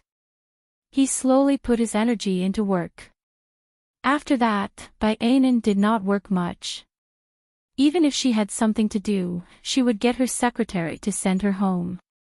She learned to be a mother and taught Qin Shi well. Later, they were unexpectedly pregnant with Qin Yu. He clearly remembered that he did not intend to have children, but he did not know that he was pregnant. If he was, he would give birth to it. During this pregnancy, she was at home. He was very relieved that she was well behaved. He was still working outside and had a wife and children at home. It was a good life. At least, Qin Xian was satisfied with his marriage at that time. However, he did not know why Bai Anan asked for a divorce when Qin Yu was born. He was a little confused, but he still agreed. Qin Xian could not help but want to smoke, but he was shocked when he remembered that the two children were in the car. At that moment, he suddenly realized why Bai Anan had divorced. She gave up her job and returned to her family.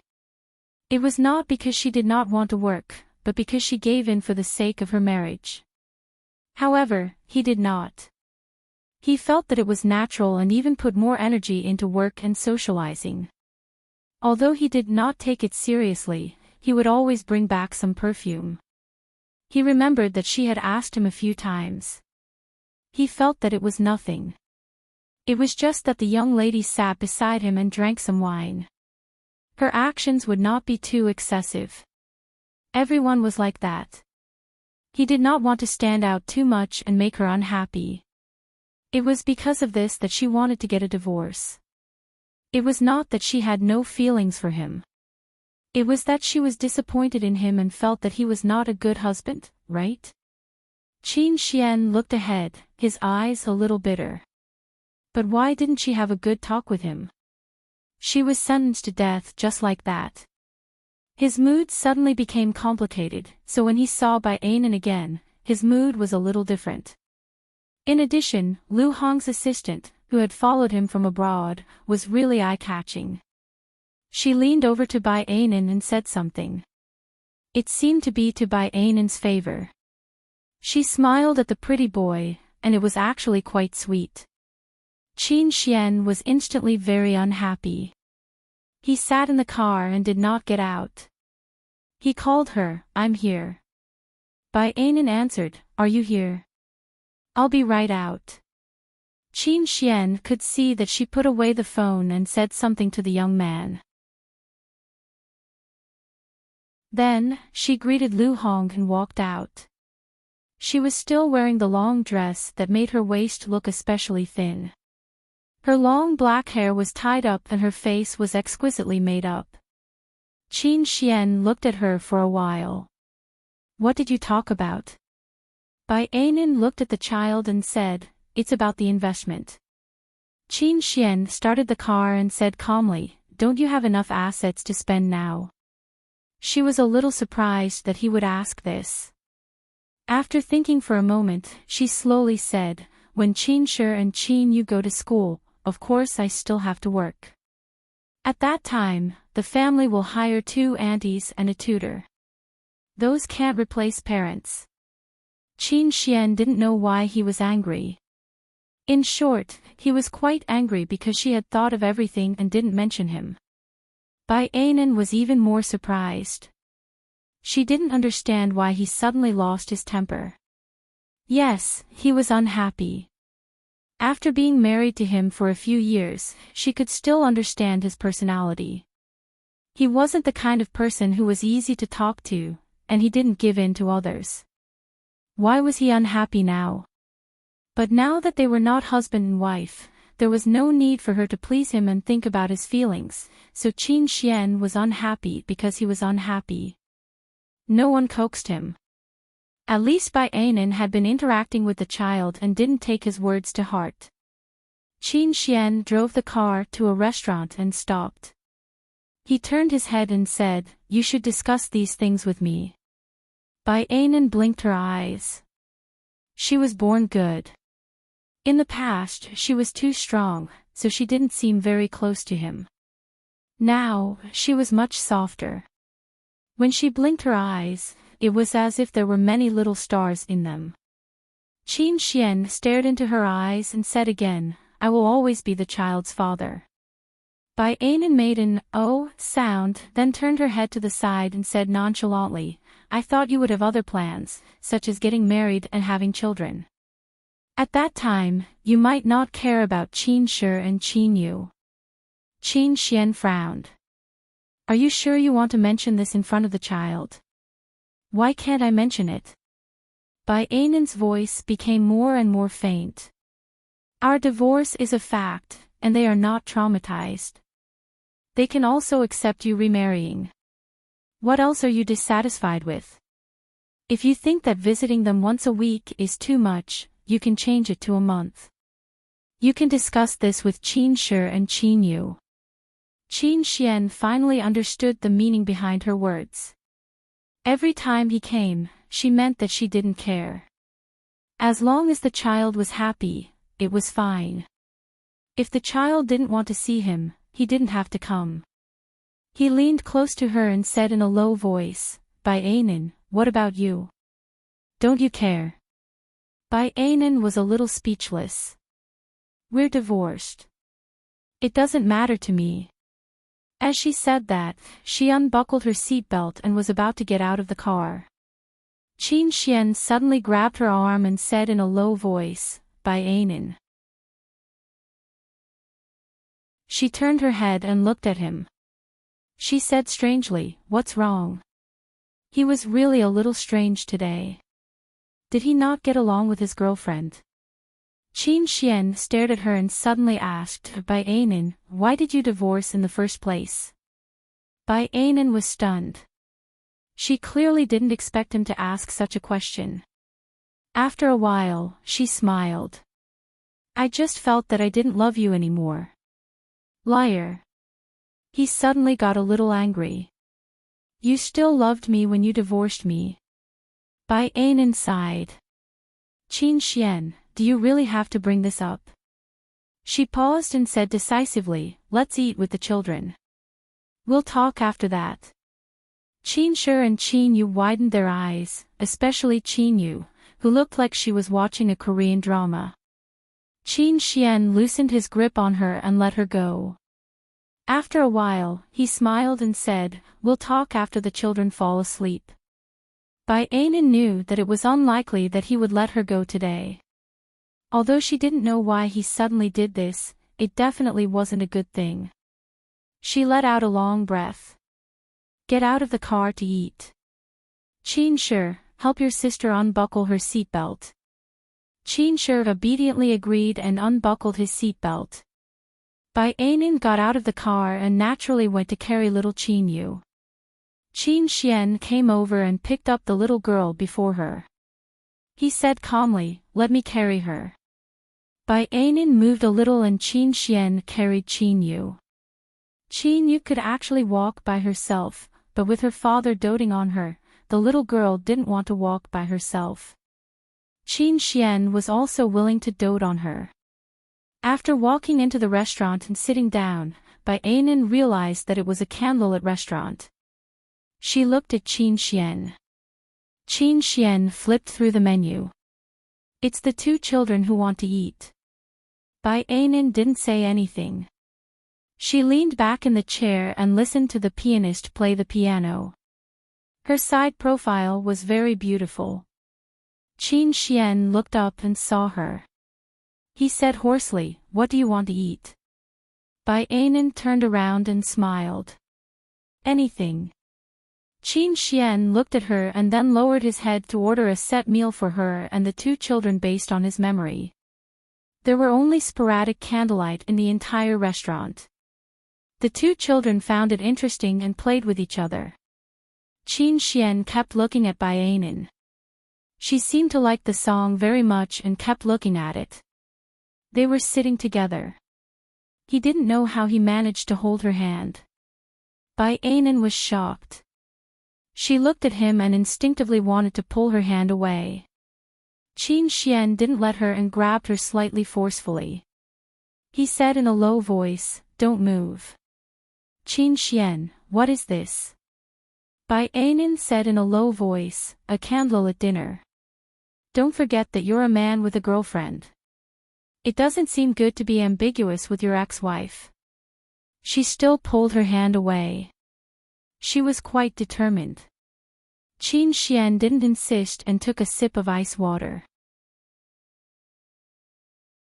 After that, Bai Anan ignored him and only cared about playing with her phone. Anyway, the two children were taken care of. Only the two children were happy during the meal. However, it was obvious that Qin Xian didn't intend to let her go. On the way back, he glanced at her and reminded her, "The children are asleep. Let's talk." Bai Anan didn't answer. She turned her face to the side. Obviously, she didn't want to pay attention to him. Qin Xian was a little unhappy, but he didn't say anything. When they arrived at the high-end apartment, he took Qin Shi to take a bath, and she helped Qin Yu take a bath. The two children played for a while and finally fell asleep. The house seemed particularly quiet. Qin Xian was wearing a bathrobe. When he walked to the living room, Bai Anan changed into a conservative set of home clothes. He thought she should be guarding against him. He smiled and sat beside her. Bai Anan held a glass of red wine in her hand and sipped it. She asked softly, "What do you want to say?" Her posture showed that she regarded him as a negotiation object, not a close person. She was full of defense. Qin Xian went over, knelt on one knee beside her, held her head before she resisted, and said in a low voice, "And, I want to ask you why you want a divorce." Bai Anan gave way, didn't let go, so he smiled. "For what divorce? It doesn't seem so important, Qin Xian. We have been separated for so long, and we have no feelings for each other. Let's look forward. Both sides are living a good life. There's no need to entangle each other, don't you think?" "No." He suddenly buried his head in her neck, and his voice was particularly hoarse. "And, tell me, am I a very bad husband? Are you disappointed with you, so you want a divorce?" Bai Anan lowered her head and looked at the man who was once very close and now strange. Her voice was a little hoarse. "What do you want to hear? What do you want to hear?" "Qin Xian, if we didn't have two children, we didn't have to contact each other at all. Besides, you have a girlfriend. Behave yourself. I don't want to be called a mistress." As she spoke, she struggled. He hugged her tightly and said in a low voice, "I broke up with her." "Just now. You broke up with a WeChat message." Bai Anan said sarcastically, "You look quite pitiful." Qin Xian stared at her. "Are you blaming me for not treating others well?" Bai Anan looked down. "I'm not such a saint. What happened to young Master Qin has nothing to do with me."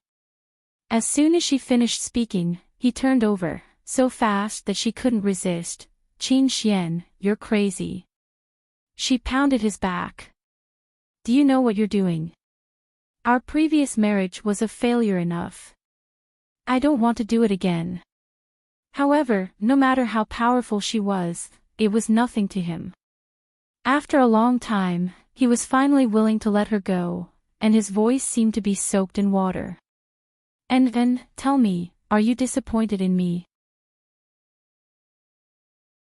Ainin leaned against the back of the sofa, and after a while, she slapped him. Yes, I'm disappointed. After saying that, she burst into tears. Qin Xian, what are you doing? We're divorced, and I've never asked you if you have a girlfriend, nor have I seduced you. Why should I be with you again? Qin Xian's lips moved, and then he smiled bitterly. I can't deny that I have a girlfriend, and I can't deny that I want to be with you. Impossible. Ainin calmed herself down and said hoarsely. Qin Xian took a tissue and wiped her tears. If you're angry with me, you can ignore me, but if I break up with my girlfriend, I'll chase you again and want to be with you. That's my business, right? Unless you don't let the child see me, how are you going to explain it to Qin Shi and Qin Yu? He analyzed with her very patiently. In the future, there will be many opportunities for us to be alone like this, and I can't be sure that I can control myself every time, so be good. Don't mess with me, let's take it slow this time, okay? Ainin stared at him as if she was looking at a monster. He was going to have dinner with his girlfriend in the afternoon, and he was going to be with her again at night. He was crazy. Qin Xian looked at her expression and his heart ached. Did she really not have feelings for him? He couldn't help but bully her again.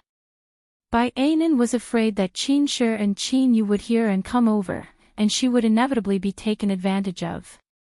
In the end, she also lost control. She ran back to the master bedroom and closed the door. Qin Xian went to take a shower, and his expression was a little lazy. Instead of going back to the bedroom to sleep, he patiently knocked on Ainin's door over and over again. Open the door, okay? I want to see you.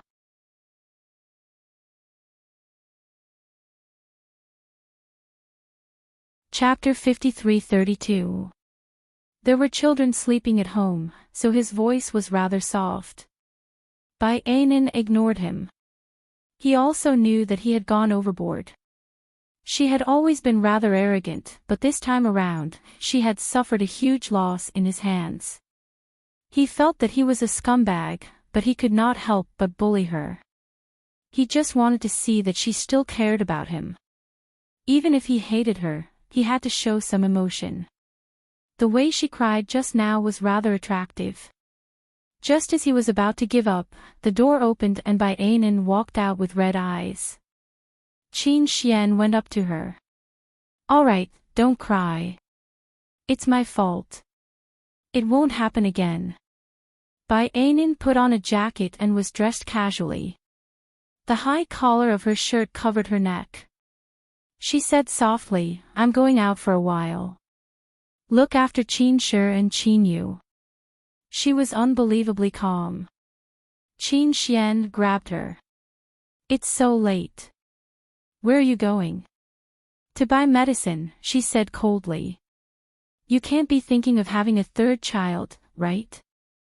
Qin Xian said instinctively, if I have one, I'll give birth to it.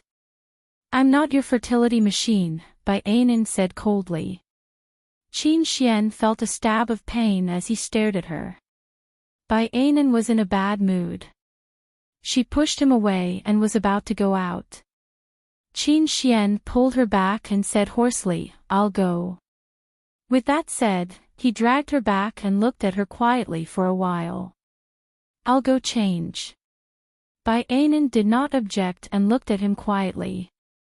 Qin Xian's slightly emotional heart cooled down again. No matter what, it was just wishful thinking on his part. There was no meaning in it. He walked out and looked at Ainin.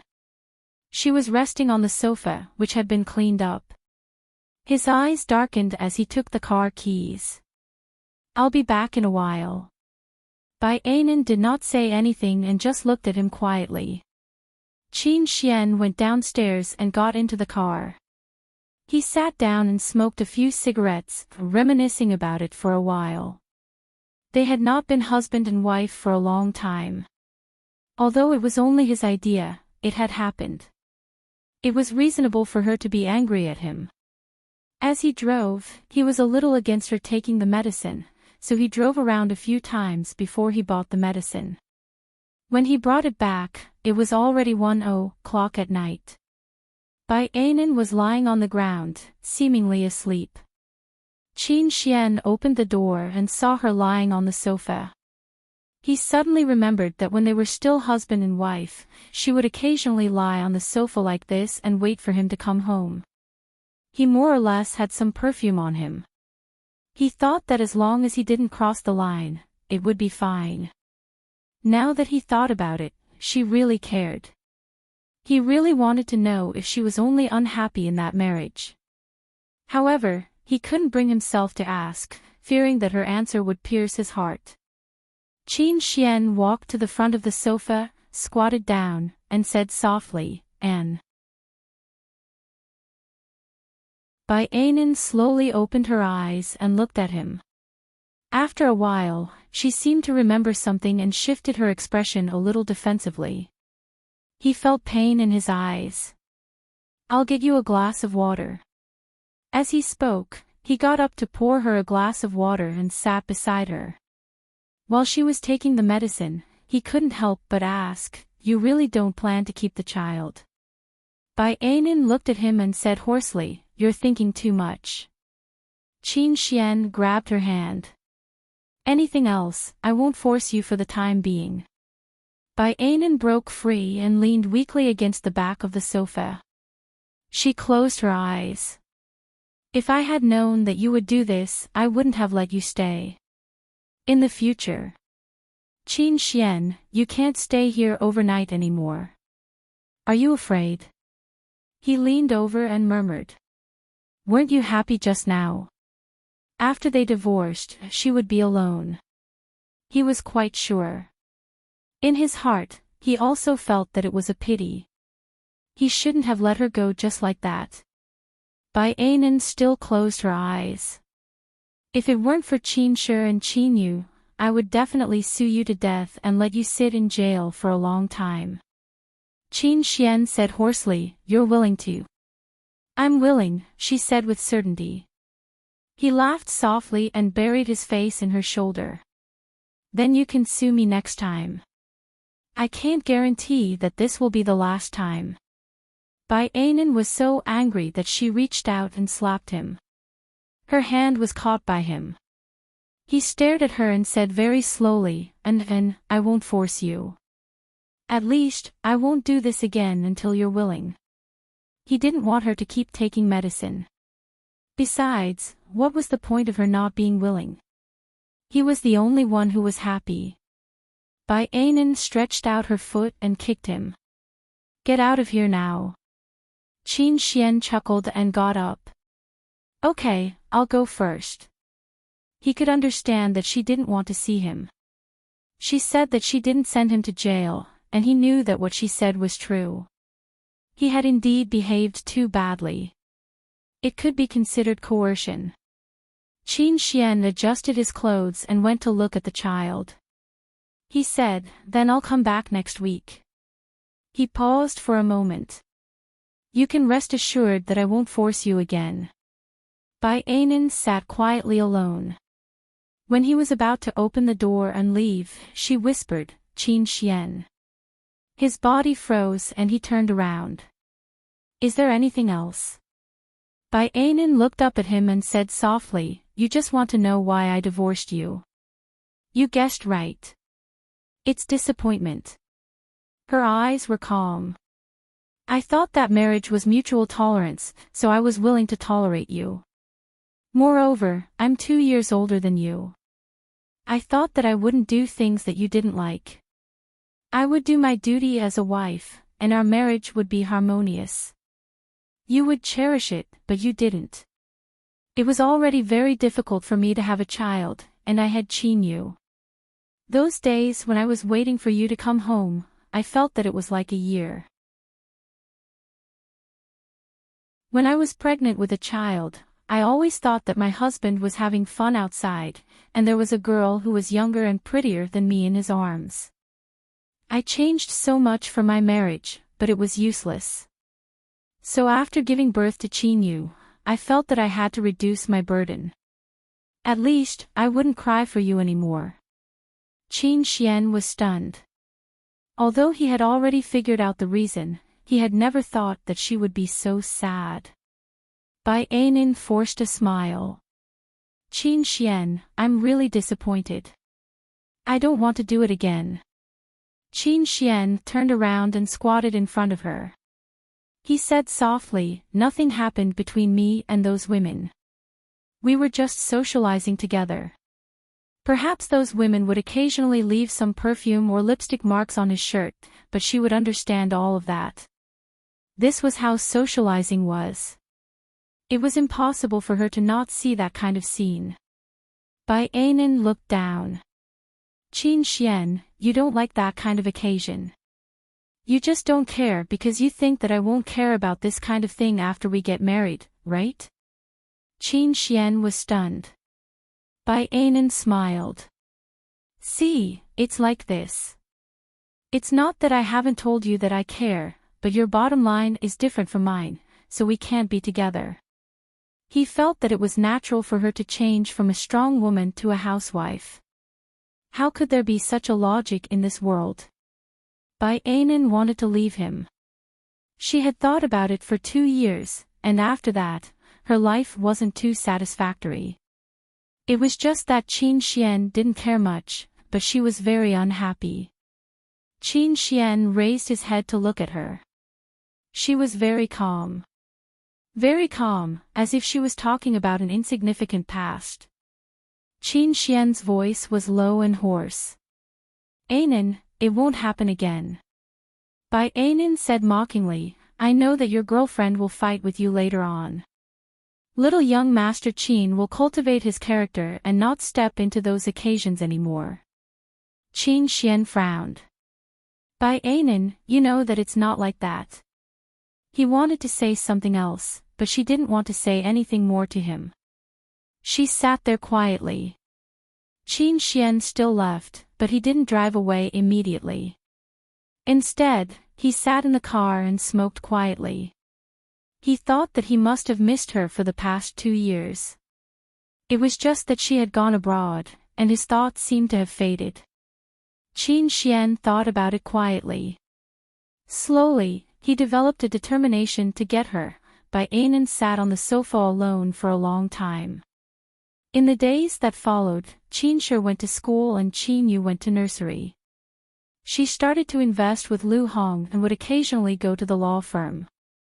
There were 2 aunties at home who were both elders of the Bai family, so she was at ease. She slowly got busy with work. Although Qin Xian would come over, the chances of them seeing each other were much lesser. Often, he would come over just as she was about to go out, and by the time she came back, he would have already left. Occasionally, he would stay overnight to accompany the child. Bai Ainin slowly forgot about that matter. After all, she didn't intend to have anything to do with him anymore. Until one day, when she was about to leave after drinking coffee with Sister Hong, a rather beautiful young lady sat beside her. Bai Ainin knew her. She was the daughter of a certain family, and she was Qin Xian's ex-girlfriend. She ended up with Qin Xian's sudden change that day. The young lady said, Lawyer Bai, I want to talk to you. Sister Hong looked at the little lotus and couldn't help but say, Do you want me to stay and accompany you? Bai Ainin shook her head and smiled. No need. Sister Hong looked at the young lady's weak appearance and thought that it would be fine, so she left. After Sister Hong left, Bai Ainin looked at the young lady in front of her and smiled faintly. What's the matter? The young lady's eyes reddened. Lawyer Bai, can you return Qin Xian to me? Bai Ainin took a sip of coffee. I didn't tie him to me, so how can I return him to you? He's single now, right? The young lady was the daughter of the Wen family, Wen Qi. She was also spoiled since childhood and liked Qin Xian very much. She lowered her eyes and said in a pleading voice, "But ever since you came back, he obviously didn't look for me anymore. He even broke up with me." Bai Anan was amused. "Little President Qin and I have 2 children together. Miss Wen, you won't ignore this little bit of kinship, right? Besides, it has nothing to do with me whether he's with or not." Wen Qi was so sad that she wanted to cry. "But I saw him buying medicine for you in the middle of the night. You guys," she looked at Bai Anan and smiled gently. "Lawyer Bai, you're the third party." Bai Anan rolled her eyes. "Let Qin Xian explain it to you." What was this? She was the one who lost that night. Why didn't this woman look for Qin Xian but her, the victim? Moreover, Qin Xian obviously didn't treat her well. What was the point of pestering and stalking him at this time? Bai Anan couldn't be bothered with her. She picked up her handbag and was about to leave. "You're not allowed to leave." Wen Qi called out to her with a strange expression on her face. Then, Bai Anan felt that her actions were strange and instinctively blocked her with her handbag. There was a scream in the coffee shop. Wen Qi had splashed acid. Luckily, Bai Anan had blocked it with her handbag. However, 1 or 2 drops of acid splashed on her fair hand and she instantly felt immense pain. Wen Qi looked on in fear. The things in her hands fell to the ground as she mumbled, "It wasn't me. I didn't do it." Bai Anan endured the pain and dialed 120. She then got the staff to restrain Wen Qi. She remained calm the entire time and finally dialed Qin Xian's number. "Come over and settle the matter with your ex-girlfriend. I'm going to sue her." Wen Qi was stunned. "What right do you have to sue me?" Bai Anan covered her hand and said coldly, "Because you've committed a crime." Wen Qi cried and threw a tantrum. However, the police came over very quickly. Qin Xian arrived almost at the same time. The moment Wen Qi saw Qin Xian, she started crying. "Qin Xian, I didn't do it. I really didn't." Qin Xian came over and gently turned Bai Anan around. "How's your hand?" With so many people around, Bai Anan threw a slap over. "Qin Xian, you're a slut." Wen Qi was stunned. She couldn't believe that her Prince Charming would be treated so rudely by another woman. Shouldn't it be Bai Anan who was trying to seduce Qin Xian? Qin Xian was slapped and sighed. He turned his head and looked at Wen Qi. "See, I was the one who fell in love with someone else and wanted to reconcile with my ex-wife." Wen Qi still didn't want to believe it. Qin Xian said coldly, "Get a lawyer." With Bai Anan's personality, she was determined to kill Wen Qi. When Wen Qi was taken away, she was still crying and screaming. Qin Xian turned around and said, "I'll take you to the hospital." Bai Anan covered her arm. "No need, young Master Qin."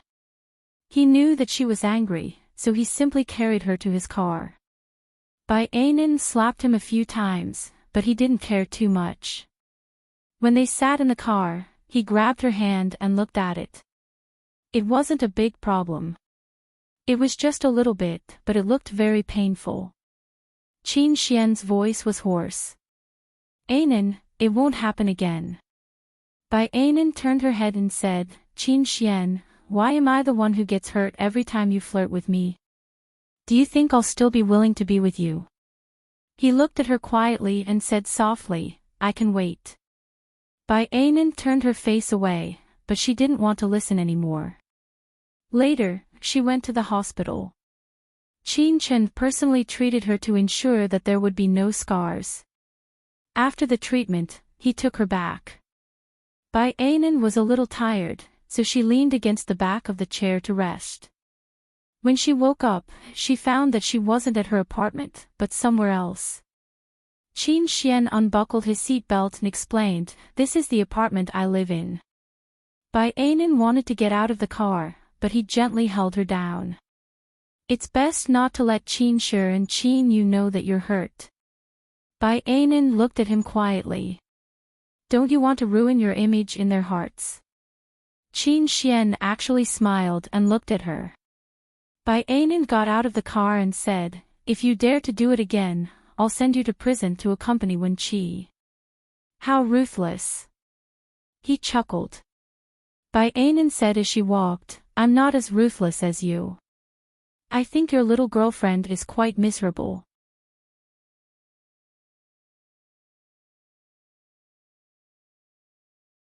Chapter 53-33.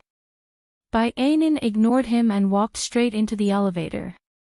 Qin Xian stood sideways and said after a while, "Anan, let me talk to the Wen family, okay?" She glanced at him. "Are you pleading for me?" Qin Xian sighed. "No, it's my fault. If you don't like it, I won't go." Bai Anan looked at him for a while and said nothing else. Qin Xian's voice was a little hoarse. "It's my fault." He couldn't even wait to get home and hugged her gently. Bai Anan struggled. "Qin Xian, let me go. You're not like this." If she hadn't been smart today, she would have lost her face. He still wanted to talk to the Wen family. What to talk about? Talk about sending Wen Qi away, and then she wouldn't sue him. Bai Anan looked at Qin Xian and sneered. "I'm telling you, don't even think about it." Qin Xian was pushed away. He leaned against the wall of the elevator and smiled gently. "How could I not know your character?" During the years of marriage, she must have had a hard time tolerating him. Bai Anan was cold. After a while, she whispered, "It's good that you know." Qin Xian didn't mention that matter again. When he got home, Bai Anan was sitting on the sofa dealing with things. He looked at her and knocked on the coffee table. "Bai Anan, your hand is injured." "It has nothing to do with you," she said softly and continued to finish what she was doing. Qin Xian couldn't do anything to her. He poured a glass of water for her. "I'm going to cook." She was quite surprised that the young master actually knew how to cook. She sat in his high-class apartment and guessed how many girlfriends he had brought over to stay. Probably guessing what she was thinking, Qin Xian said lightly, "None of them." "You're thinking too much." Bai Anan shrugged and didn't say anything. She just turned on the TV. Qin Xian rarely cooked, but the dishes he made were not bad. They ate quietly and cleaned up. Bai Anan wanted to rest, but Qin Xian stopped her. "Let's talk." She looked at him and said in a low voice, "About what?" Qin Xian's voice was hoarse. "In the future." Bai Anan still wanted to say something, but he said indifferently, "Wen Qi and I haven't reached that point yet. The little girl doesn't understand." He looked at her and whispered, "Anan, if it was before, I would never be soft-hearted, but now let her go once. It's not good for you for her to go to jail." Bai Anan broke free from him and stood in front of the French window. She quietly looked at the night sky. "Qin Xian, is that all you want to say to me? What if I don't? Are you going to hire a top-notch lawyer and go against me for her?" Qin Xian shook his head. "But I will feel guilty." He went over and gently pressed her shoulder from behind. "I can make up for my guilt to you, but if she goes to jail for 10 years because of me, I am not willing to make up for it." Bai Anan's eyes were a little red. "So, Qin Xian, you want me to suffer this grievance for you? I'm sorry." He put his chin on her shoulder and said softly, "Anan, let her go once, just for me." Bai Anan looked into the distance and said softly, "Is your condition that the Wen family will never let her return to China again?" "Qin Xian, are you afraid of the revenge of the Wen family?" "Yes." He pondered and said, she won't be in prison for the rest of her life. There are other people in the Wen family. Anan, you are not alone. We have 2 children. He gently hugged her. It's my fault to put you in danger, but I'm more afraid that such a strong way will make the Wen family desperate. Bai Anan didn't say anything, and her shoulders trembled a little. He hugged her and said a lot of sorry. In fact, it was his fault. It was his fault that day. Otherwise, Wen Qi wouldn't have done such a thing. Bai Anan calmed down and reached out to push him away. Qin Xian, I can let her go, on the condition that she can never appear in the country, but I have another condition, that is, you should stay away from me, the farther the better. After saying that, she went to the guest room. Qin Xian was left sitting on the back of the sofa alone, smoking. He understood how unfair such a decision was to Bai Anan. She was a lawyer, and she was also a victim. But he made such a decision to persuade her. Qin Xian sat for half the night and smoked 2 packs of cigarettes. In the middle of the night, Bai Anan came out to drink water and pretended not to see him. Qin Xian smiled bitterly. This time, she probably hated him to the core. Bai Anan only stayed there for 1 night before leaving. When she left, Qin Xian was in the study talking on the phone. She left just like that without saying a word. When Qin Xian heard about it, he would know what she meant. 3 days later, Qin Xian brought Wen Qi and Wen Qi's parents to apologize to Bai Anan.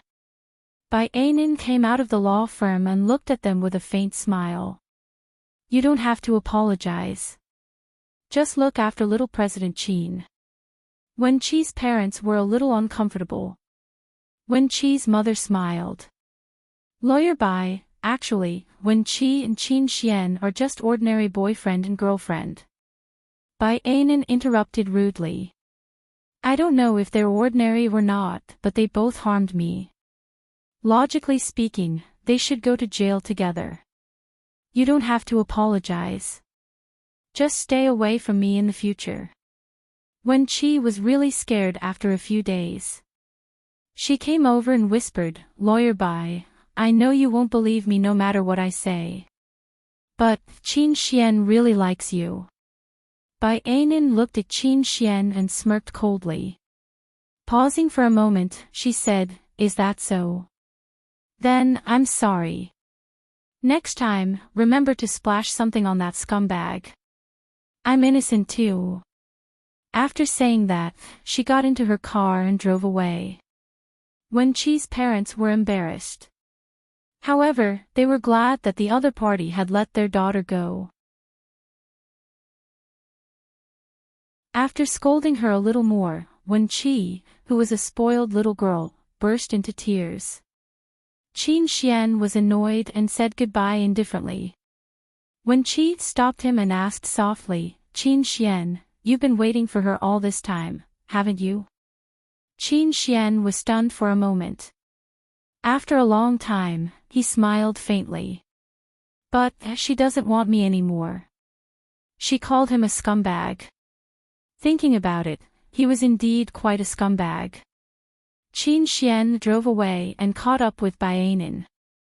While driving, Bai Anan listened to the phone on her Bluetooth. She didn't know what she was talking to someone, but she smiled gently. When she inadvertently saw Qin Xian, who was driving alongside, her face immediately darkened. Qin Xian smiled. Are we having dinner together? Bai Anan placed her hand on the car window. I have a date with a little fresh meat. Qin Xian was infuriated. Bai Anan stepped on the accelerator and drove away. Just like that, they were at a stalemate. Anyway, Bai Anan didn't care about him anymore. On the other hand, Master Cheng and Sister Hong seemed to have reconciled.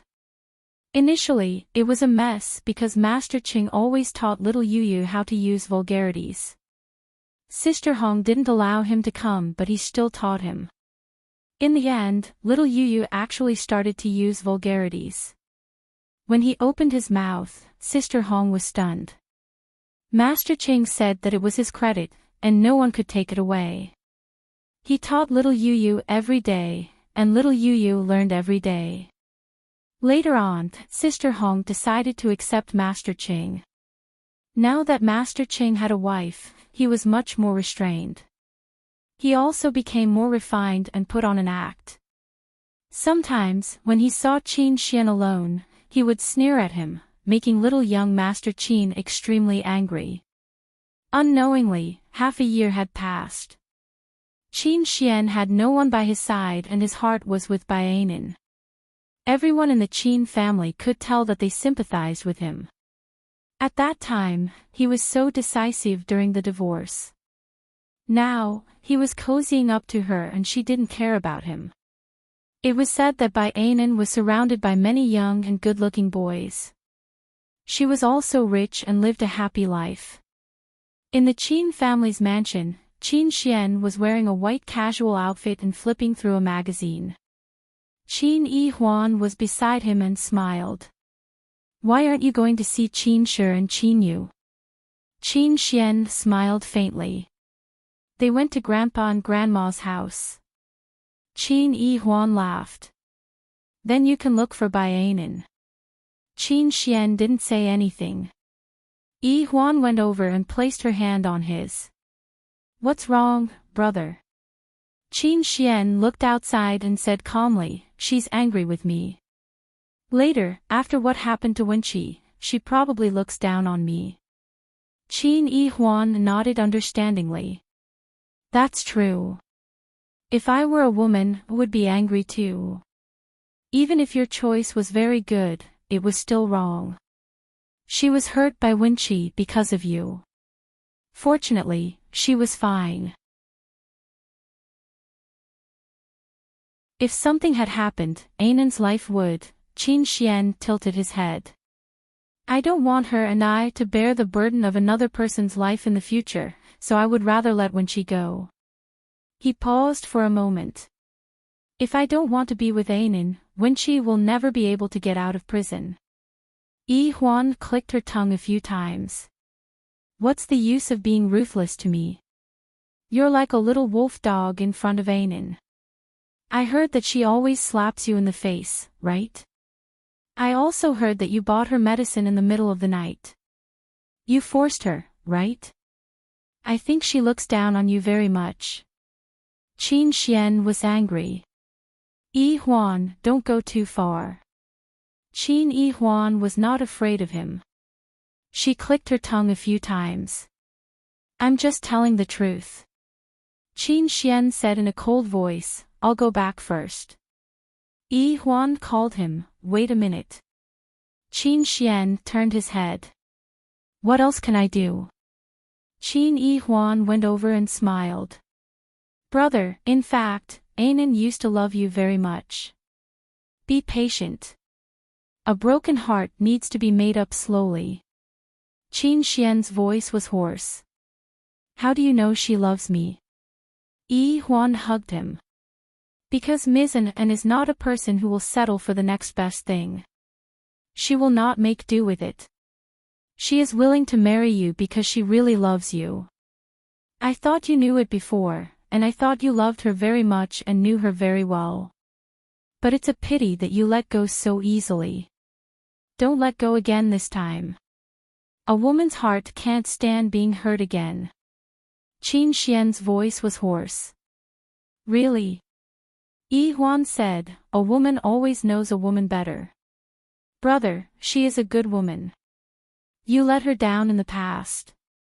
Don't hold your identity as a rich man anymore. You can't get a woman. You see, Yi Xiangnan didn't wait to see Su Mu before. Isn't it nice now?" Qin Xian smiled and left. He got into the car and couldn't help calling Baianin. "Where are you?" Baianin was as businesslike as before. "At my parents' house." "Do you want to see Qin Shi and Qin Yu?" Qin Xian said, "My parents want to see them. Shall I pick you up now?" Baianin had a good relationship with Qin Mo and He Huan. Besides, children always needed the love of their elders, so she agreed. Okay. Qin Xian didn't go there empty-handed. He bought some gifts for Bai Shuali and Yi Mulin and brought them to the Yi family. Yi Mulin said lightly, "You don't have to bring anything." Qin Xian smiled. "It's just a small token of my appreciation." He took turns to hug the children. Qin Shi was quite close to him, but Qin Yu was at odds with him again. She hid beside Bai Shuali and refused to come out. Bai Anan carried Qin Yu to the car, and Qin Shi followed. Qin Xian then had a private conversation with the head of the Yi family. Yi Mulin could naturally see through Qin Xian's thoughts. He said lightly, "You and Anan tried once and failed. Actually, you don't have to force yourself anymore. Our family has also introduced a few good candidates to Anan." Qin Xian, you are a good candidate. Don't waste your time on Anan. Qin Xian felt a chill in his heart. He endured it and asked softly, "She said that?" Yi Mulin was still indifferent.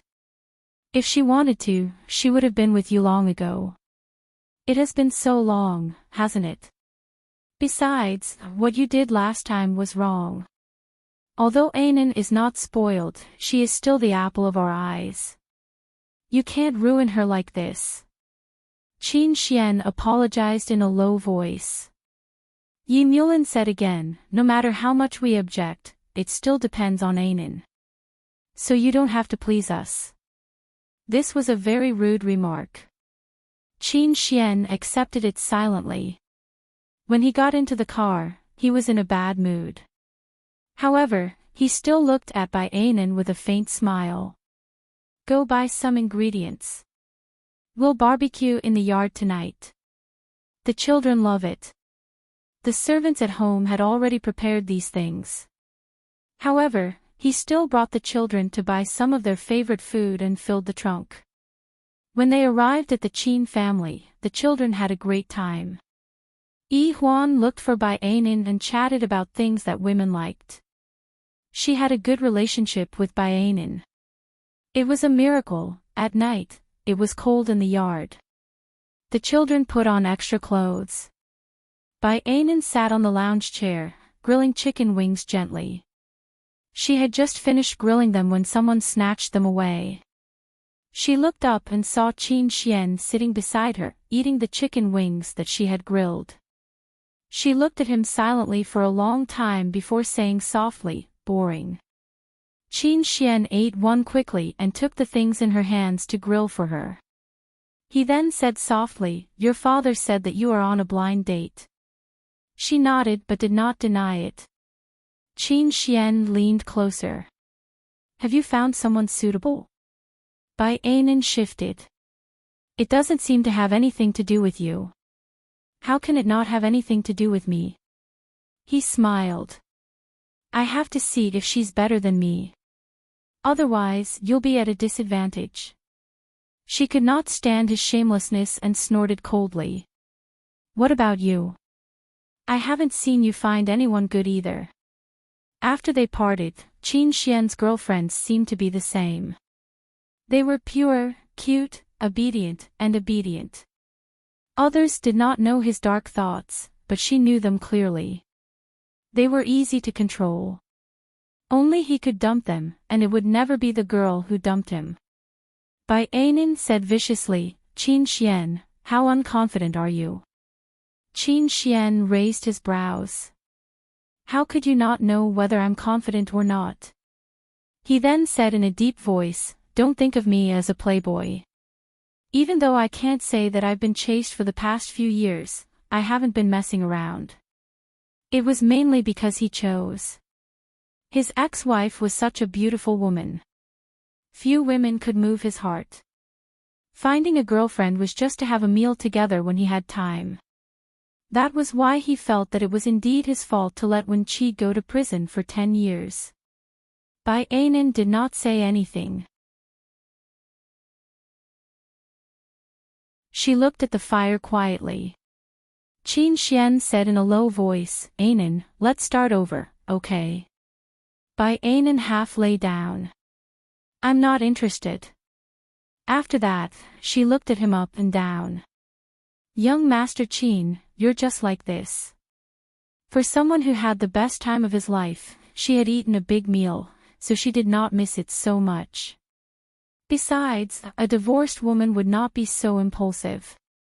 There were many good-looking men, and there were many more considerate and obedient than him. She had her own money, so why should she choose him? Bai Anan was a pragmatic person. When she walked out of the siege, she knew it very well. As for that night, she did not feel any pressure. How could a 35-year-old woman care about this? Qin Xian squinted his eyes and stared at her. Bai Anan smiled. Qin Xian, I'm just tired. I'm not saying I'm sorry. I don't have to turn back just because you turn back. Qin Xian looked at her quietly. All right, I can wait. Qin Yi Huan, who was at the side, heard it and held back her laughter. That was because Bai Anan had not found the person. If she had found him, Qin Xian would have gone crazy. She did not believe that he could still be so gentlemanly. Bai Anan did not say anything and continued to look at the fire quietly. Another 6 months passed. She went on blind dates 2 or 3 times and had meals and coffee with 1 or 2 of them.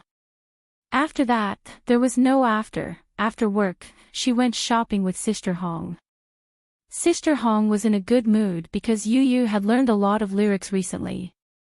Bai Anan asked as she walked, then why are you and Qingjing not married? After so many years, I see that he is wholeheartedly devoted to you. His previous bad habits are all gone. Such an impressive man is like a big cat in front of you. Sister Hong glanced at her and smiled. Don't talk about me. What about you? Aren't you the same? You dragged it on with Qin Xian for so long. Bai Anan smiled faintly. We are different from you guys. We don't live together. We just see each other occasionally. I don't have that kind of thought. Sister Hong patted her hand. But Qin Xian has that kind of thought. Your family and his family probably think the same, right? Everyone knows about it. You guys meet each other openly. You say you don't have any thoughts. Bai Anan said softly, so what? Never to see him again. Qin Shi and Qin you still like him very much. It's not like I can conjure a father out of thin air. Sister Hong asked a little nosily, did he take advantage of you again? Bai Anan looked at Sister Hong reproachfully. No. Sister Hong laughed. Bai Anan said faintly, actually, he doesn't have that kind of thought. Sometimes, it's not bad. I don't want to marry him, so it's better not to touch him. Sister Hong was about to speak, but she saw someone behind her and immediately shut up. She signaled to Bai Anan with her eyes. Bai Anan didn't receive it and said softly, look at him, what's wrong with my appearance? A voice sounded. Bai Anan was startled. Qin Xian was dressed in a suit and there were a few assistants behind him. They obviously heard it and looked uncomfortable. Bai Anan tilted her head. I'm not talking about you. Little President Qin, don't think too highly of yourself. He stared at her for a long time and said softly, I still have something to do. We'll talk later. After that, he left with a group of people as if nothing had happened. Sister Hong smiled happily. Bai Anan complained, you didn't remind me. I did. It's you who didn't notice. Sister Hong couldn't help but praise, Qin Xian is really good looking. It's mainly because he's still young. I think he's even more handsome than Yi Xiangnan from the Yi family. No wonder you still miss him. He's simply irreplaceable. Look at old Qing, that rough man. If he did something like Qin Xian, wouldn't you send him to prison for the rest of his life? Bai Ainin could tell that Sister Hong was deliberately teasing her. She snorted coldly. Qing Zhang must have done something like that. Isn't he still fine now? Sister Hong laughed bitterly. After a long time, she said, Ainin, let's go have a drink. Although she and Qing Zhang were together, the wound in her heart was still there. She thought that Bai Ainin was the same. The two women really went to drink. They even picked the best bar in B City and booked the whole place, leaving a few good-looking and young boys behind. This news was quickly reported to Master Cheng by Xiao Mao. Master Cheng, sister-in-law is drinking. Master Cheng waved his hand. With your sister-in-law's personality, it's nothing to drink a little.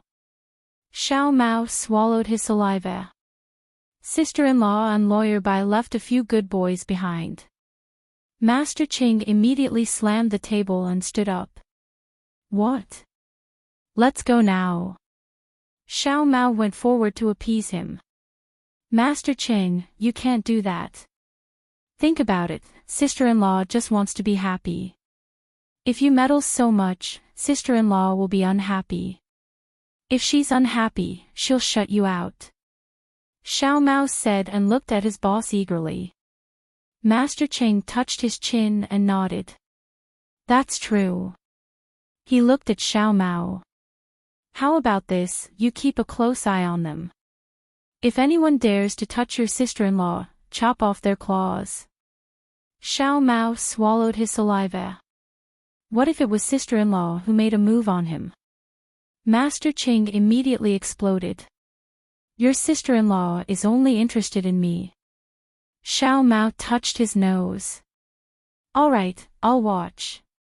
Master Cheng paced back and forth for a few steps before saying, forget it, if your sister-in-law wants to be touchy, then just let her be. Just don't go overboard. If she goes overboard, then just throw those gigolos out. Do you hear me? Throw them out. Xiao Mao laughed in his heart and quickly went out to do his work. Master Cheng smoked his cigar alone. After a while, he thought of something important and immediately called little President Qin. Your wife went out to drink. Your wife still has good-looking young boys. Your wife is touching them again. Qin Xian was in a meeting. When he heard it, he rubbed his forehead, which was throbbing in pain. He put down the phone and said calmly, let's talk about it tomorrow. After that, he got up and drove to the bar. On the other side, Master Cheng touched his head proudly and lit a cigar. Who would dare to say that I'm not smart in the future? I've even learned to kill people with a borrowed knife. On the other side, when Qin Xian arrived at the bar, Sister Hong and Bai Ainin had a little too much to drink. The two rich women certainly had a lot of fun and did a lot of things with their hands and feet. Qin Xian felt a little sour in his heart. He walked over and said, Ainin, let's go back. Bai Ainin leaned against the back of the chair and smiled. Qin Xian. He suppressed his anger. Fortunately, you still recognize me. Bai Ainin tilted her head and smiled in a low voice. How much do you pay for an hour? He came over and reached out to carry her. He said to Sister Hong, I'll take her away. This was Master Chang's territory. Even if Sister Hong fell asleep, these people would not dare to touch a single hair on her, so he was quite relieved. Bai Ainin put her arms around his neck. Qin Xian asked as they walked, did you get drunk on purpose? She shook her head and happily said no. After a while, she said that the young man's hands were so smooth and tender. He simply could not listen to it anymore. Bai Ainin. She blinked her eyes. Qin Xian, I'm a 35-year-old rich woman who lost her marriage. What's wrong with me looking for some fun for myself?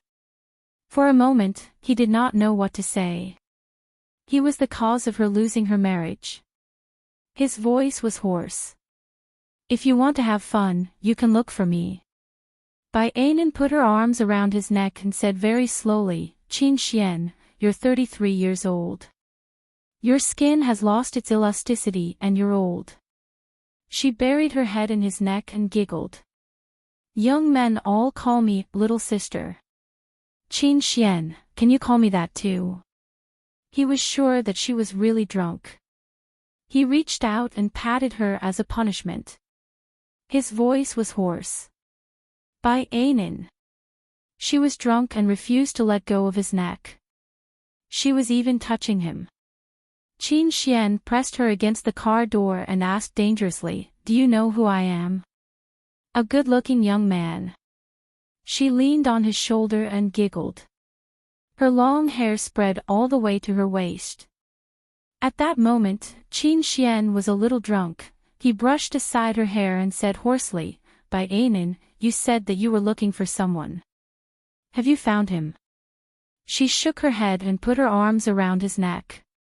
How much money do you have? Qin Xian was so angry that he turned his handsome face to the side. She was still smiling. She leaned on his shoulder and said softly, Do you want to go to your house or mine? Qin Xian was about to go crazy. Bai Anan. Her voice was as sweet as honey. I don't want to go back, His voice was so low that it was ridiculous. Bai Anan said softly, I don't want to wait for Qin Xian at home. Let's go to your house, shall we? Qin Xian's heart ached. He stroked her face gently. She still held a grudge against him, didn't she? Therefore, she didn't forgive him and didn't want to be with him. She didn't care that he had a girlfriend, but there seemed to be a little girl living in her heart. She hated him and hated him. Qin Xian suddenly got over it and said softly, I'll take you home. He carefully put her in the car and went around to fasten her seatbelt. He called her aunt at home and drove back to his apartment. Bai Anan drank too much and didn't behave well when she was drunk. Qin Xian was busy for a long time before he finally coaxed her to sleep. It was rare that he didn't take advantage of her. At dawn, she woke up and struggled to open her eyes to see everything around her. It was Qin Xian's house. Reaching out, he found his phone by the pillow. Looking at it, there were several missed calls, one of which was from his parents. Yi Mulin asked her if she was with Qin Xian. She was a little confused. After a long time, she said, I drank too much and don't remember. I think so. After saying that, she looked at her body. It was Qin Xian's black shirt. Bai Anan lay back down and acted coquettishly to her father. I'll be back in a while. Yi Mulin hung up the phone. She lay down and calmed down. She carefully thought about whether she had lost her composure last night. Qin Xian appeared at the door and said calmly, You drank too much last night. Get up and eat some breakfast. Otherwise, your stomach won't feel good. Bai Anan grabbed her waist-length black hair. Qin Xian stared at her for a long time before he whispered hoarsely, Get up. She replied and got up. The next second, Qin Xian immediately turned around. She really didn't know how much of a test it was for her to wear a man's shirt and have waist-length hair. Bai Anan went to wash her face and randomly picked his pants to wear. She found a thin belt to tie it up. She didn't feel too restrained. Anyway, they were husband and wife, so there was nothing to be embarrassed about. She didn't put on makeup and looked so simple, but she was more attractive than usual. Qin Xian really wanted to hug her, but he only dared to think about it. During breakfast, she couldn't help but ask, How much did I spend there yesterday? Qin Xian glanced at her. More than 300,000 yuan. Bai Anan replied, It's quite expensive there. Singing a song costs 10,000 yuan. What a scam. Qin Xian couldn't help but ask, You only sang a song. Bai Anan looked puzzled. I spent my money. It has nothing to do with you. Qin Xian said patiently, don't forget your identity and your brother's current position. Pay attention to your image. Bai Ainin took a sip of porridge. After a while, she said softly, that's Master Chang's territory.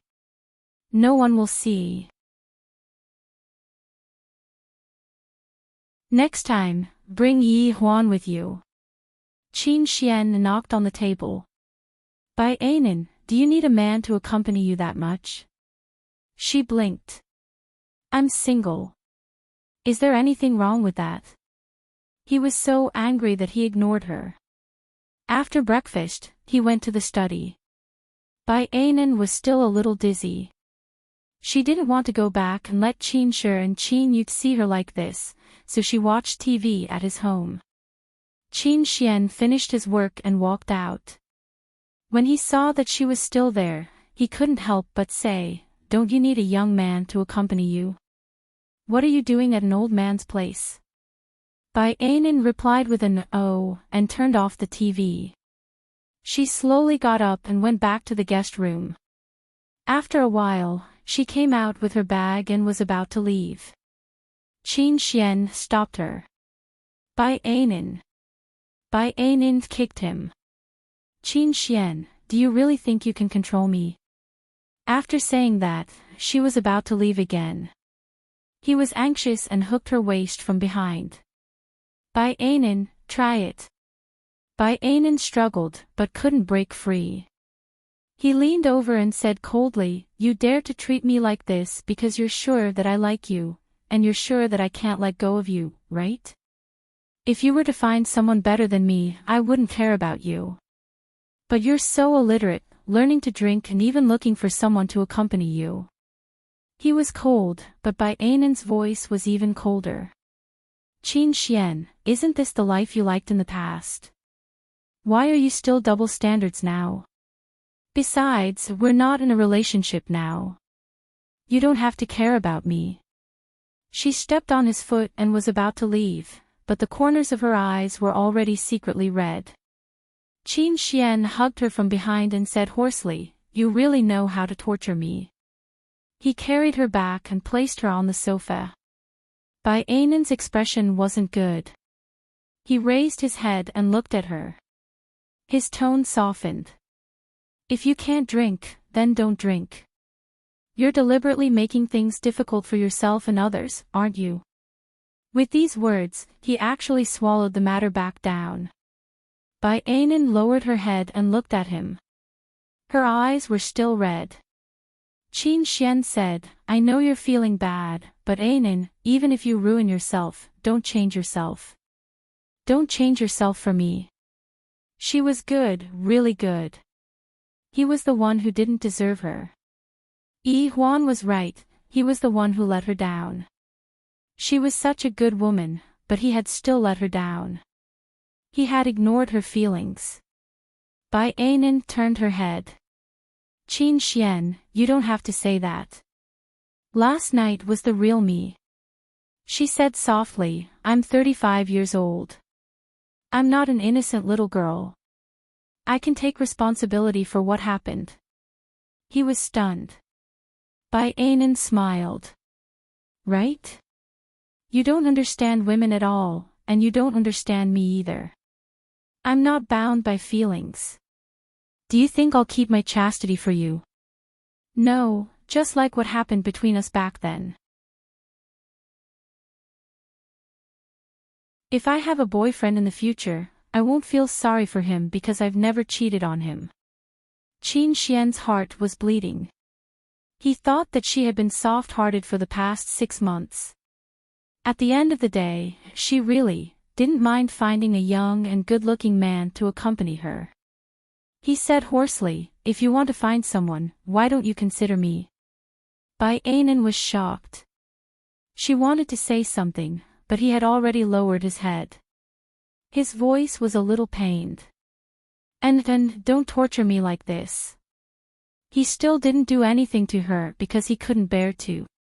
He hugged her and said with a pained voice, I just want to tell you that if you can't find that person, I'll always be here. Bai Anan listened blankly, feeling a little unreal. After a long time, she said hoarsely, "Qin Xian, it took me all of a sudden. It's really hard for me to like you again. It's really hard for me to let go of the past and be with you again." "I know." He hugged her and said softly. His arms were a little warm. She wanted to resist, but she couldn't. Qin Xian kissed her forehead. "I'll go cook." She didn't make a sound, but she didn't move either. He went to cook and ate with her. In the afternoon, she took a nap while he worked. In the evening, when she wanted to leave, he sent her home and accompanied Qin Shi and Qin Yu. At the same time, he stayed. He stayed by her side obediently for 2 years. He didn't dare to think about anything else. He just accompanied her. When she drank with Sister Hong, he took the initiative to carry her home. He didn't dare to act recklessly even once. Later, Sister Hong and Master Ching got married. At the wedding, Master Ching cried so hard that he couldn't catch his breath. He said that he would treat his wife well for the rest of his life. He almost knelt down. Bai Anan watched quietly and felt that it was quite fireworks. After the wedding, Qin Xian came to pick her up. At that time, Bai Anan was already 37 years old, and Qin Xian was 35 years old. It had been 2 years since she got drunk last time. Bai Anan walked out of the hotel and saw Qin Xian standing in front of a black car. When he saw her come out, he took off his coat and put it on her. "Are you okay?" Bai Anan followed his action and got into the car. Ching Zheng cried quite badly. Many people took pictures. He got into the car and she showed him the phone. Qin Xian seemed a little absent-minded.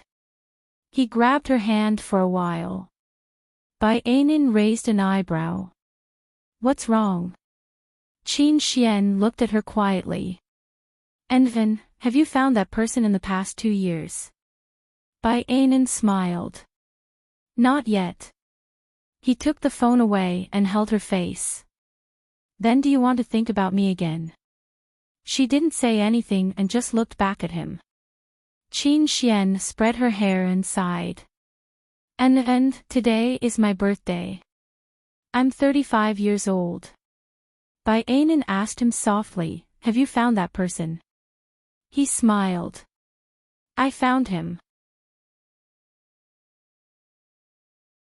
After saying that, he took out a small box from the pocket of her coat. "Lawyer Bai, birthday present." And you're tuning into the LoveLore Library YouTube channel. We're so grateful for your support, and don't forget to subscribe to join us on this incredible journey through captivating stories. Your generosity through donations truly makes a world of difference, as it's the primary source of revenue that allows me to expand and enhance this channel for you. Thank you from the bottom of my heart for being a part of this adventure.